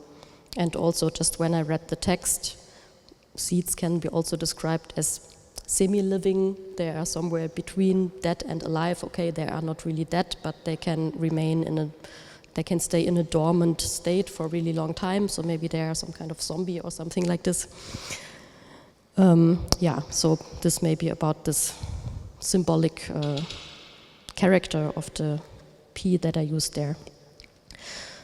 So what's actually happening in the installation? So it's a quality sorting station, but I realized that quality is not directly quantifiable, for example, in comparison to something like weight or color. This is something that nowadays one could quite directly already measure with sensors. Then you get a number, and then you can already use this for formalization and automation. But here it's not so clear. There's no general quality sensor or something like this. It depends a lot on the context. So it was not possible in that way, and of course, it became obvious that someone has to define these parameters first. So I decided to make it an interactive station where actually the visitors are being asked to take a seat at this workstation. It's basically, yeah, some working table somehow. They should inspect the peas through a microscope and judge them, and basically deciding whether they are of good or bad quality. Again, this is this separator unit which delivers the peas. I'm not sure if you can see it there, the motion. Then there's a small conveyor belt which places the peas directly underneath the microscope, and visitors can then look through it where they see a magnified image of the pea. And this is also the moment where the pea is constituted as or portrayed, one could even say, as an organic live organism versus just being a round object that is processed by this machine. And then they are asked to make this decision, is this a good or bad quality pea? And the question is posed in this open way. So that was my decision in the end, to do it like this. So they have to establish the criteria somehow for themselves. And of course, it's very subjective. So the users react quite differently. Some are more strict than others, and they might also apply different criteria depending on what they think of. It might be related to food production, it might be related to seed quality for planting, etc. Yeah, here you see again, this is the moment of this decision making. And the interface, as it's also relevant here, it's quite simple, almost stupid and banal, actually, one could say. There's only one red button and one green button. Green, of course, for good or pass, and red for bad and sorting out. So the interface additionally forces the user to make this binary choice. Oh, sorry, I think these are double slides. I forgot to take them out. And when green was selected, the pea is being transported further and dropped into the white bin in the front, and when red is selected, it's being shot from the conveyor belt and discarded into the black bin in the back. So what seemed like an abstract decision before suddenly has some direct material consequences with quite different outcomes. One could even frame it as a biopolitical decision, so we are in control of a living entity and we decide in the end who gets to live and who's going to be left to die, to say it in a dramatic way. This is how the P's are getting discarded. So it's some kind of shooting mechanism with pressurized air, as it's also being applied in industrial sorting processes. Oh, is the video already working? Wait a second. Ah, yeah. But we don't see it there. I only see it on the computer somehow. I don't know. Ah, yeah. Maybe it's because the video quality is a bit hard to see with the light. So now something is coming. It's very hard to see, it's very blurry. And when it stops in front of that valve, and then it's being really shot and it's falling into a black container in the end. So it's kind of a violent move in the end, and when people do it for the first time, they might also be shocked by the sound, or that they actually did that action that had this effect. Plus, it also creates some kind of bias in the machinery, so it's also a point where one can feel that this decision-making is not neutral, because one option seems more appealing than the other, maybe for the users of the machinery. Anyways, this is then the material end result of the sorting process, so you have a number of P's in the white bucket and number of P's in the black bucket. And while all of this is happening, the results of these human decision-making processes are recorded by camera, mounted on top of the microscope, and saved according to the user's selection. So basically the users directly produce labeled images, labeled good and bad, and an image archive is being created, composed of these microscopic images, and these are used in version 2 of the installation, which I just showed, to automate the process so that the machinery can do the sorting by itself. And the way it was presented at Ars Electronica now, so the machinery is switching between these two states. When someone is there, it allows for more user input, so people can enter their selection, and it's adding to the pool of this data, which will go into the automation. And when nobody's around, it's already does the sorting by itself, which, yeah, for me, it's also this moment, like when you see a machinery like this that looks industrial and scientific do something by itself, it might appear quite objective and neutral when you see it from afar. And then there is this moment when you realize that you are actually the one who is entering, who is creating the base for this decision-making somehow, which you can relate, of course, to current AI systems or how some of them are trained and created. Yeah, so I think it's very short talk here now. I think there are many different directions that one could go from here, but as we mostly talk about signs or sign-like entities, I wanted maybe to come back to this moment. And I think there are many sign systems and sign-like entities in the installation on different levels somehow. I haven't fully analyzed it. Maybe you are better at this. So first, as already mentioned, there's the P itself, which acts as a symbol for life and also model organism pointing towards other forms of life, maybe even humans if you want to go that far. There's also this effect that the microscope has, that some people, or it's easier to really relate to this live entity. You might even feel some empathy for this object.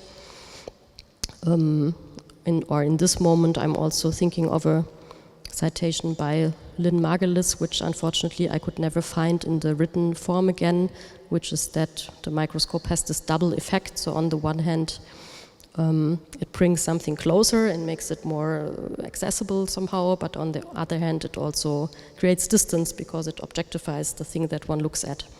I find that interesting somehow. And yeah, then additionally, there are these categories of good and bad that are running through the work, embodied by these red and green buttons, the white and black bucket, and this mechanism of parsing versus sorting. And then the whole installation, the microscope, the conveyor belt, of course, they are functional to a certain way, so they do their job, but also they are symbols for science, technology, automation, engineering versus life. I mean, that's a bit point where I'm not so sure about, because of course I really have this dichotomy of technology versus nature in this work a lot, which of course, if you think about, it's not like this, it's more complex. The P, as soon as it's in this context, it is already a technological object, but I haven't looked at this point so closely yet. Yeah, also coming to an end soon, but just looking at this image of the P again, I was also wondering, how is it even possible that we can just judge it and put it either into this box or that box? In the end, it's somehow just what it is, although already this, what we're looking at, of course, is a representation already. And of course, that also sounds essentialist in this moment. But I think when one is sorting, there is some kind of resistance of that thing that is being sorted. It doesn't really fit into these categories, but still it is somehow possible to just do it in the end and just do the task. Yeah, but in order to be able to do it, it is quite a far stretch in the end, I think. What we need to be able to do this is already a number of cultural techniques that had to be developed and learned. For example, to say, okay, this is good or bad, this is lighter or darker green, this is below or above this weight. We need to be able to reduce, to abstract, to compare, to objectify. And we need language, we need techniques such as counting, measuring, sorting, classifying, statistics, which again is all techniques that go into nowadays AI systems as well. And it's also, of course, basically techniques that are at the heart of the scientific method somehow. I'm not sure, I still have 2 slides. Just throwing in this one, this just came to my mind. This is, of course, as we talk about peace, Gregor Mendel quickly comes to mind. And it's very interesting because he actually can be said, of course, he's known as the father of genetics, but maybe a little less known is that he can actually be said to have introduced statistics into biology. So he really processed a large number of pea seeds over many years. And he defined, I mean, sorry, the slide is in German, I just found it like this. First of all, he defined characteristics according to which one should look at the plant, like for the seed, the flower, I don't know what that's called, Schote, keine Ahnung, the stem. And then it is basically also some binary decision making. So is the flower white or is it purple? Is the seed round or is it like crumbly or something like this? And this was useful to gather information and to establish a certain kind of knowledge, of course. And also interesting that Mendel actually just came to my mind today. He also studied in Vienna with Doppler, I think, around here somewhere. And he had this knowledge from experimental physics, actually, which he brought into this field of biology, which was then rather botany, as far as I know, so it was much more like this, that one looked at the whole plant and tried to describe it somehow, but he really cut it up into these discrete characteristics. Yeah, anyways. This is actually the ending again. We still have this, and we have to somehow deal with it, this entity, and no matter how many descriptions as categories we apply to it, of course, these are always a slice of reality, and this still escapes and resists this categorization in some way. It remains elusive. And last sentence maybe is I found it interesting that you invited me because, of course, my work seems extremely binary at first when you look at it. But I guess I'm trying to exaggerate this aesthetics to a certain extent so that some sort of inner resistance develops maybe. I'm not sure if it works. On the one hand, in the viewer who is forced into this binary logic and also coming from this entity. Yeah. What was interesting for me is whether the linguistic structure with good and bad is binary. I mean, it's of course binary, and it's an automatic system actually, same like artificial intelligence, or whether it's the form of the P and how these two systems relate to each other. If they are in some way in conflict. I mean, this was what we are talking in Linz. What happens if the artificial intelligence makes other decisions than the humans or the linguistic structures? Maybe just you mentioned mechanical objectivity, which is in fact kind of proof of something that is objective because it's mechanized, automized, and it rules out this indeterminacy, supposedly, but it induces another one.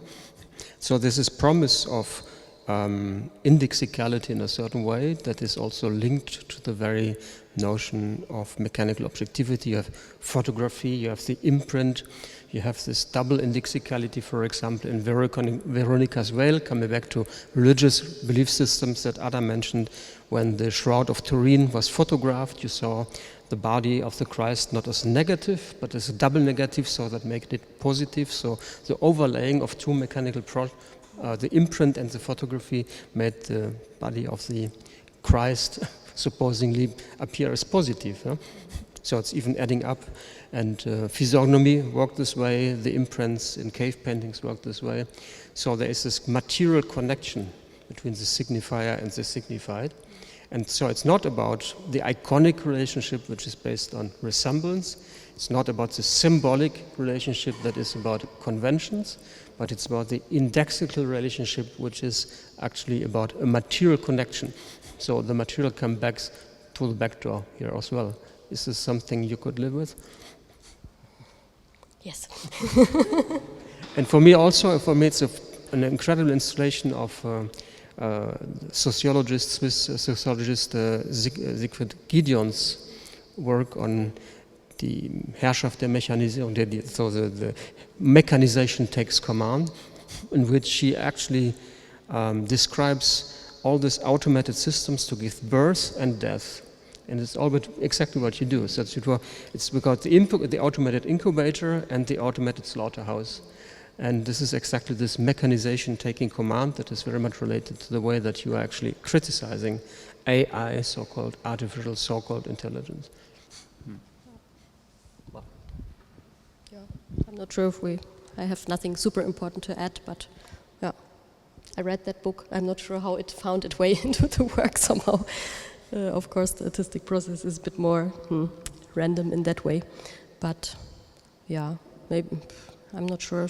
The AI part, maybe that was also not even my main focus for developing this work. Maybe I can just say this. For me, it's just a further step in automation, basically. So in the end, in this work, it just means you don't have to program everything by hand anymore, or it could have been done before in other ways, like defining criteria, and then you use some image analysis or whatever. But here it's just being automated in that way. And of course, there can be other decisions like the human would have made, although I find this a bit weird. It's just completely different what happens. So in the AI, it's already this kind of, it's not an individual decision anymore. Every decision that is being made is already a collective decision somehow, but summarized in a way that is not really clear to us how that happens. And yeah, I just found it interesting, that shift again, because somehow, of course, it is related what we put into this machine learning model, and in most cases, whatever I put in, something comes out that I can work with, and it will make some kind of decisions, and there is certainly also a relation within the system, but in this case, it's quite black-boxed what these relations actually are. I don't know. So it's also a bit about control a little bit. We lose control another time at this point, I suppose. Which is a good passage to the last speaker, but I think you also deserve an applause because you really loved your presentation.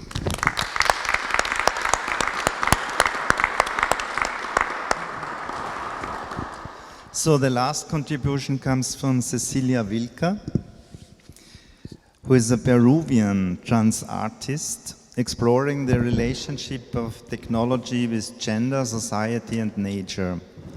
From a decolonizing vision, she connects ancient technologies with the new ones. She was a committee of ISEA 2020 member and Journal of Science and Technology of the Arts reviewer. In her work titled Ancestral Typography and La Verdad, a living object metamorphoses into a living culture, an integral facet of an indivisible, polysemic and synesthetic entirety woven by ancestry and ritual. During this presentation, I will try to answer this question. If songs are alive, why can I be alive?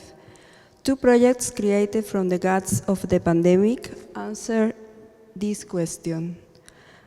Two crusades of my own micropolitics which cry out for help and find in AI an ally, a member of the IU, a kin. The IU is a political, territorial, and symbolic unit of social organization. It is a Quechua word that from Inca times means extended family. When a tongue dies, the divine things, stars, sun and moon, human things, think and feel, are not reflected anymore in that mirror. Ancestral typography, which is the first project, is both a methodology and an artwork that combines AI and typography to preserve indigenous languages from, by, for, and with their communities, fighting stereotypes about technology and learning. It contains a truth that is impossible to avoid. Language configures the world. Peru has 48 indigenous languages that are spoken and official. It means equal to Spanish, the dominant language, but not in the practice. They are only spoken at home, and if it continues, they will disappear. The problem is technological tools to write them correctly and easily doesn't exist. But Peru is not the only one. Governments of countries with living native languages have linguistic politics that have structural problems ranging from racism to ideas about technology and learning. This is a direct consequence of the discrimination speakers of native languages suffer, and this is not a minority. In Peru, 90% of the population are indigenous or mestizo with indigenous features. In 2016, I was honored to be part of the team of Project Gente within the framework of LABICO, a citizen innovation lab in Colombia. There, we developed a typeface, a keyboard, and a teaching material for the Wonan, Colombian indigenous people. Two very important elements were together at the same table. Designers specialized in typography and members of indigenous community, and a member of indigenous community, Blacho Moya, a Wonan teacher who joined the team because, in his words, I know the loneliness of speaking a language that you cannot fully share. I can find better words than Blacho's to explain why is so important this project to me. But sadly there, I experienced firsthand how strong the ideas are about who can learn what, who can learn and what. I do not speak as an expert, nor as a representative of indigenous community. I speak as an artist who is part of the problem, even recognizing roots that I have not been taught to love. For example, my name, that is a Quechua word also, that means sacred, but I only knew this when I was a grown-up. So the proposal is, as I said, ancestral typography is both a methodology and an artwork, and that proposal is not only use AI to create typefaces for indigenous language, but the most important is to reflect on this process with indigenous communities, adding their epistemologies that not only include aesthetics, but also ways of doing. To teach, learn with indigenous communities, to develop their own typefaces, do it yourself, do it with others, do it together. Fundamentals of typography, typographic experimentation with open source, AI basics, applications according to the needs of each community. And why typography? Typography characterizes intrinsic functions of a language, phonological, grammatical, or expressive level. If a typeface does not have the necessary glyphs, for example, in Spanish la ñ, it can restrict their understanding. It is like a signature. It could be empowering to fight racism and discrimination that the speakers of native languages suffer, but the most important, it shows to the youngest the pronunciation when the elders are gone. Why AI? Speed is needed. this is urgent. I understand that AI is the necessary army to massify this process. Also, everyone talks about AI. Using it helps to make this problem visible like a Trojan horse, like secretism that indigenous peoples use to preserve their culture. And AI, machine learning, is about learning. Together, maybe we can change the ideas about learning. So the methodology starts or thinking each indigenous community is different, worldwide sociopolitical situation, and language status. Strategies that goes from working with what already exists, adapting it from the world view. There are many tools available, from learning to AI-friendly, understanding, i.e., that for me is the most important with the community, concepts, processes, and technical aspects, and training from scratch, from data, selecting the seeds. But all this is based on the idea that everything could be teach and learn, and that we can all learn together. So I continue the work that I was doing with Olga, Olinda, and Vilma from the Shipibo Conibo, and also with Blacho Moya from the project Kene. And I continue these conversations in the, okay. But first I forgot that this is the biggest language, this is the biggest lesson that, sorry, I don't know how to use this. Okay, that learning must always be horizontal.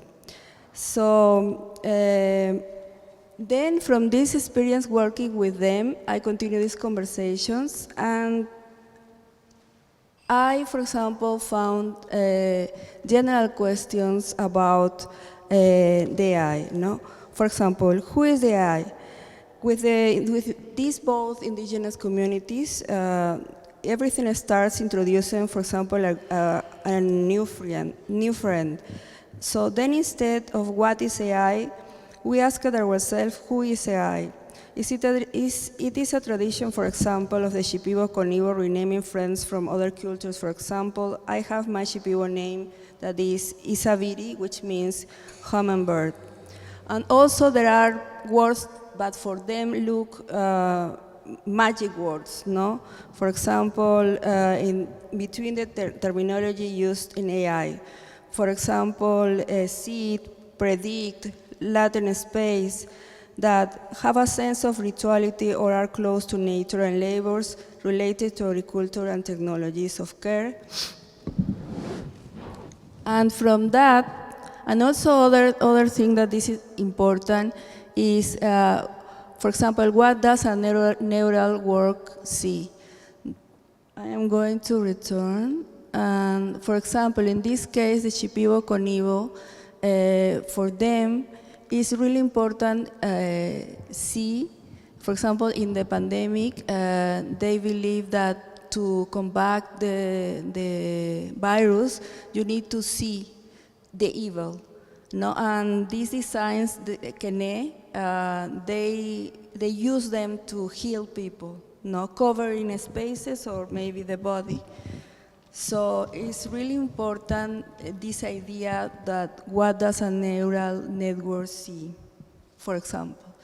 So I started with general ideas like our draft, but everything is going to be choose with the community. No, I'm not I only try to reflect with this or work with this, but I'm not the one that choose the lead. For example, there are these two general ideas using code or open source or tools that are available. For example, with the nouns, for them, they're really important. These Guanan people are jealous regard to their language, and for them, it means to conserve its glyphs, these special characters. And for this reason, when I was working with them, we developed this teaching material, and they have all these kind of, for example, vowels, and we developed stories about that. So because of that, we did this tells a story of the vowel. And I thought that maybe we can use this, for example, this tool that is available to do fantastic creatures, for example. And in the case of the chipivos,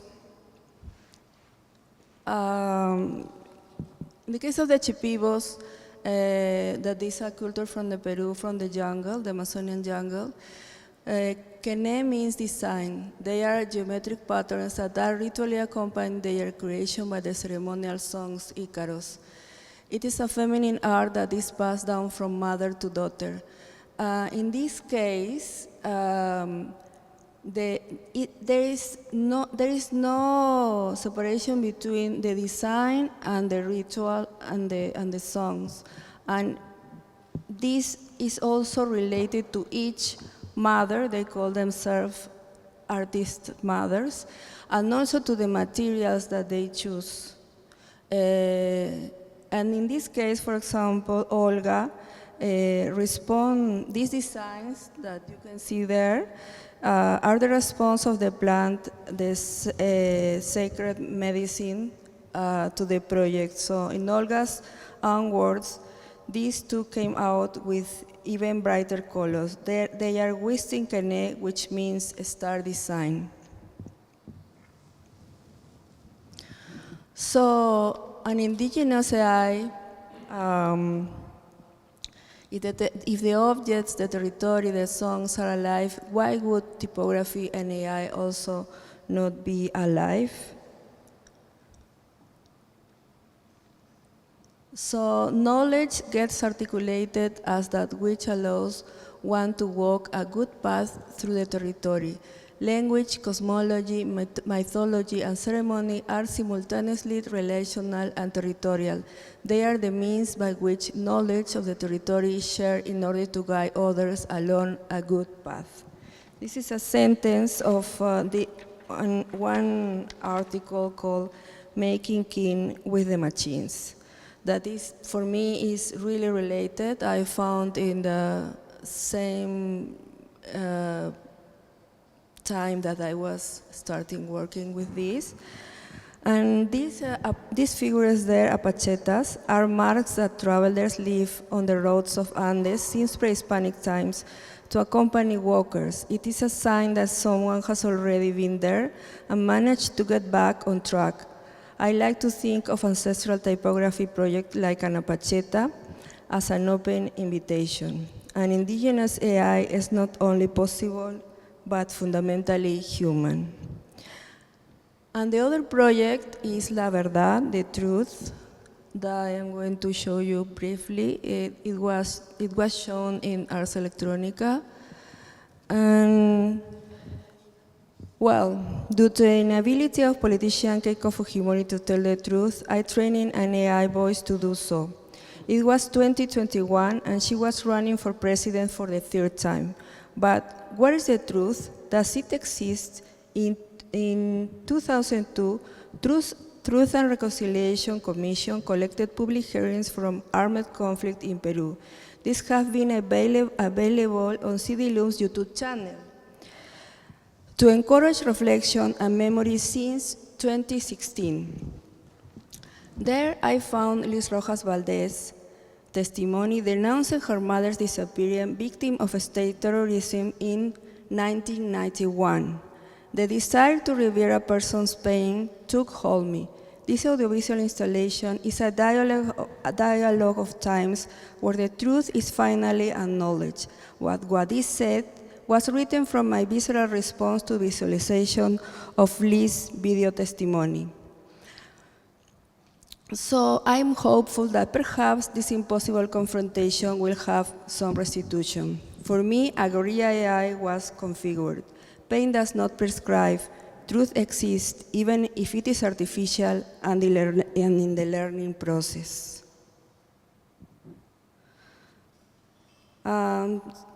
And for me, this project also is a memory builder for the vindication of our history. But also, this project is an open wound because the current illegitimate government of Fujimorismo facade since December 2022 have killed more than 80 Peruvians, injured more than 2,000, and imprisoned Peruvians for protesting, some of them in the same places, Los Cabitos, where Lee's mother was tortured. Most of them are indigenous and Quechua speakers like Liz.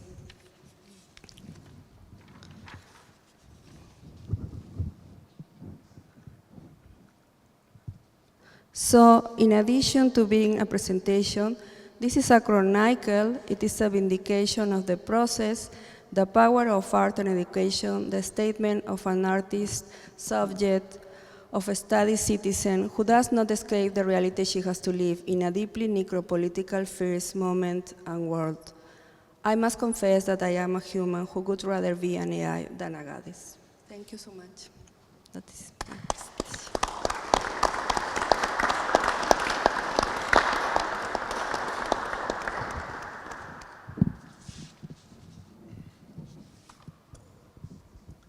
Yeah, thank you, Cecilia.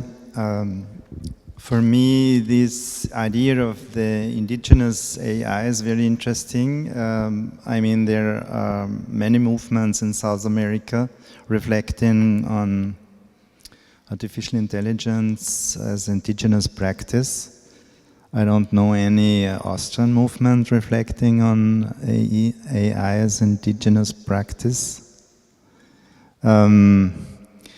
And it also prepares in some way our next laser talk, because this will be dedicated to Amerindian perspectives on artificial intelligence.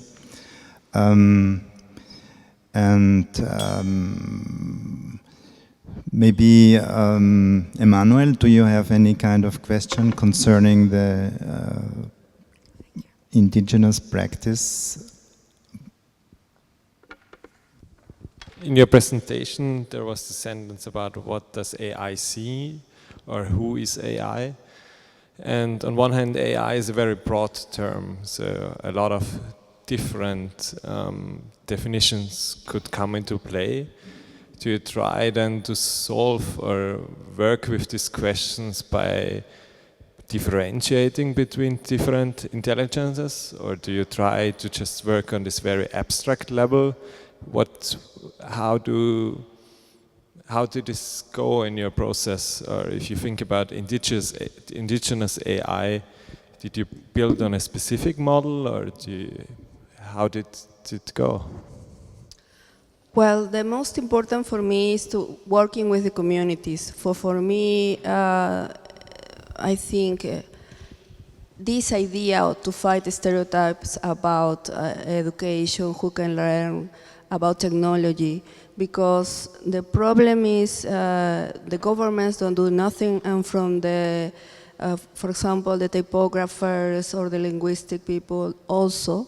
So when these things happen to indigenous communities to solve a problem, many times the communities do own the problem because it's their problem and they do something. So I was thinking that maybe in this case could be the same. So for me, the most important is that learn together, even to learn together what is AI. I don't have any specific,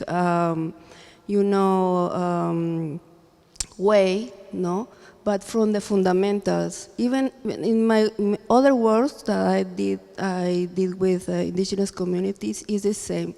So try, because I think always in actions, in verbs, and not in variables. No, they have their ways of doing. So I was thinking if these ways of doing, from these ways of doing, reflect in these, there perhaps concepts that for us are clear, but for me neither.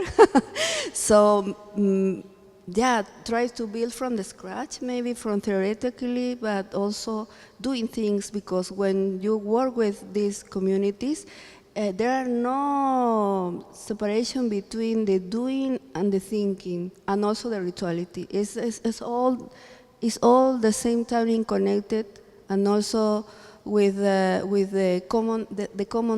daily days, the work of the daily days. There are no separation from the sacred and the common life. Is all a continuous. So yeah, I don't have a specific. I don't want to give the answers. I want to. But how was the process with these communities? Did they ask for different types of AI? Like, because in the end there was the sentence with AI and godness. No, different types of godness, or was it more talking about this abstract term and this relation to the concept of artificial intelligence? Starting with this, no, what is, no, it's the same with what is technology, what is the to understand from the basis, no? Yeah. Thank you. What kind of neural network it was? No, there is no. Because of that, I told that it was all these options. There is not neural network yet, because I was working with the open source tools that were available, no, like those I show in the presentation, no, but we were not developing a neural. I hope, no, I hope, but it's not yet. And what kind of open source software? There are, for example, TensorFlow, or this works with, well, I don't remember because I have so many, but it's there in the presentation.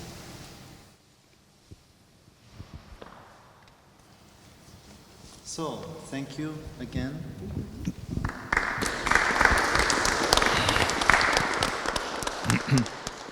We are coming to an end. This means curry and wine and Jens. No, I don't have the role of a conclusion. I mean, are there questions from here? I mean, you've been so patient.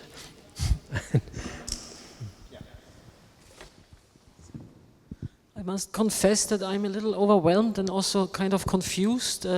All these many completely heterogeneous case studies did not shed more light on the very demanding and complex guiding thesis in the beginning.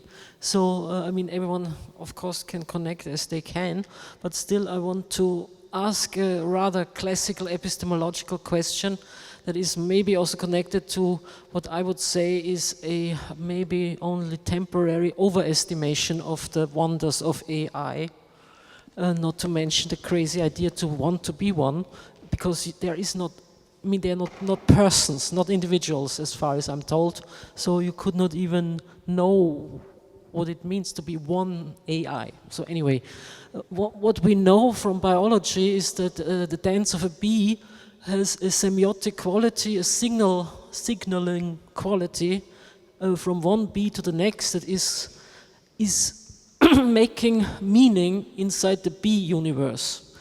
And many things that we heard today make me wonder if the signaling or semiotic quality of the phenomena is not still entirely in the eyes of the human beholder, even though these setups are meant to go beyond the supposedly narrow human sphere to enter a post or transhuman universe. That seems to be very much a desire at the moment, specifically in the art world. But I still don't see any proof, any evidence that what AI is producing is a semiotic dimension outside of the human reading activity of these data, of these processed data. That's why the fear complex, this kind of mix of desire and fear, is probably not justified because there is no intentionality. I mean, the expert needs to tell me, but as far as we know, there is no intentionality in the activity of an AI.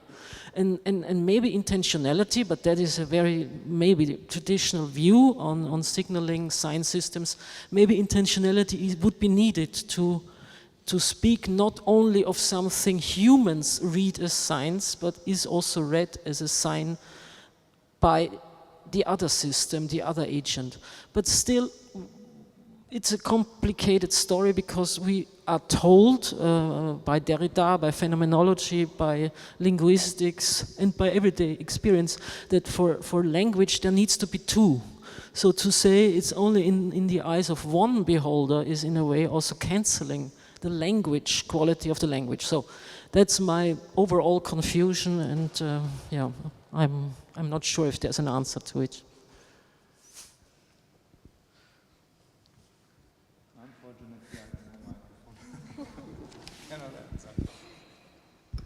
No, why not? We are exploring AI in its similarities to language, and I think actually maybe language is not something which is human. I mean, it's a strict system which cannot be subverted in some way. And it's from that perspective, it's similar to artificial intelligence.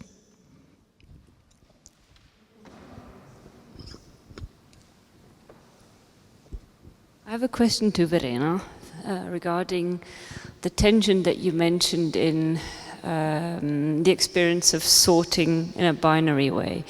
What I was wondering is whether you thought about using similar words, similar sounding words, to describe the opposite poles, or whether this is actually connected to how you describe the word. Did you actually suggest which kind of words people should use to describe? You did. And would it be, did you consider the idea of having words that kind of, with the slip of a tongue, could switch from one meaning to the other?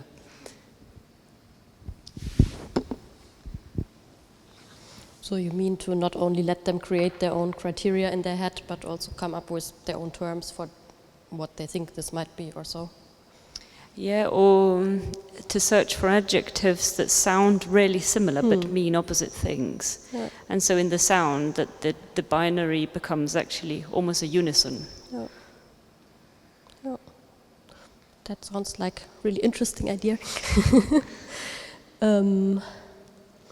No, I haven't thought about that or along these lines.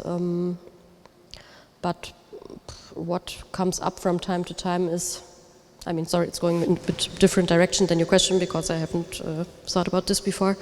But what comes up from time to time is, of course, I didn't have to design it in that way that it is so binary. I could also make a multi-feature classification and make 50 buttons. That would be something completely different, of course. But I think it was just my approach in this work to really use these super standard things. And then maybe these questions come up like maybe, but maybe it's not, sometimes not strong enough for them to come up because I just show this normality or how things are done in the usual way. When you have this good, bad, and green, red, black, white, you can also wonder, why is it actually like this, that green stands always for good and red stands for no, and there might be biological reasons even, I mean, when I think about it, I think, okay, it probably must be like this, that red is some kind of warning color in nature, maybe this is where it comes from. That's, of course, a cultural convention in the end. Yeah. So this is maybe more where the work lies for me, that I really, as it refers to some industrial system, I show this normal system and then I try to break it. But yours would kind of twist this on another point or level, I guess. Yes, but both are fun. Yeah.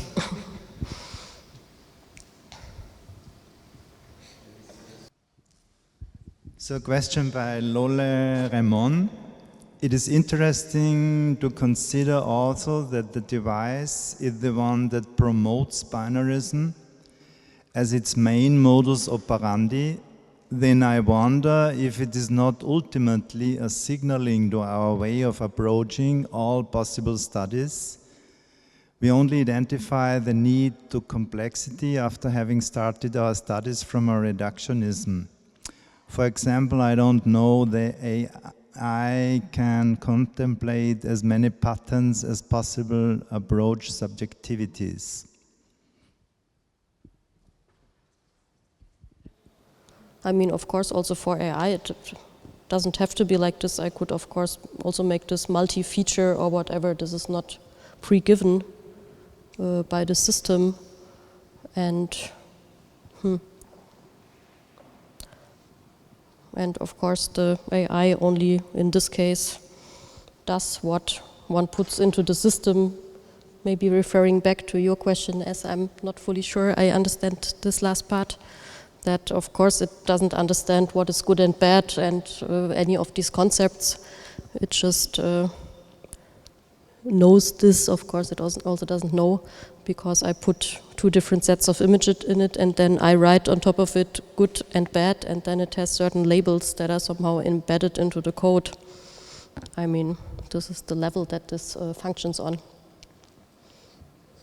Okay, so Jens, do you want to have a final comment? No, I'm not having the final word. But I pick up just what Kat said about, I mean, I don't think the session was about AI. I think it's also dominant because it appears to be a promise of a digital fix of a complexity that is material, but that's why we started with biosemiotics. And if there's a sign of life and life of science, and I think this is more the guiding question of SIGNOIDS in this way, I think we are overfed by this also because we were just coming also back from Ars Electronica, where they changed the jury from hybrid art to artificial intelligence and live arts. There's some debate about whether this is a good idea or not, since we are comparing and creating a new dichotomy between what is just a kind of technical tool on the one side, and on the other side, a kind of very complex and long history of cultural expression called live arts, from early theatre, Byzantine sculptures to performance art. So what does this dichotomy mean? And in how far do we address also this kind of questions through the creation of new binaries, which is actually what the category embeds, while it's trying to stage post-binary futures. So this is contradiction that we are driven by these expectations that this mechanical objectivity will fix something that is highly more complex. But this is, I think, where the rematerialization aspect comes in very heavily. And I think, as I understand Klaus, this is also what is at stake at the next sessions. Okay, so thank you all for being here. And thank you all artists, online and physically present. Thank you, Jens.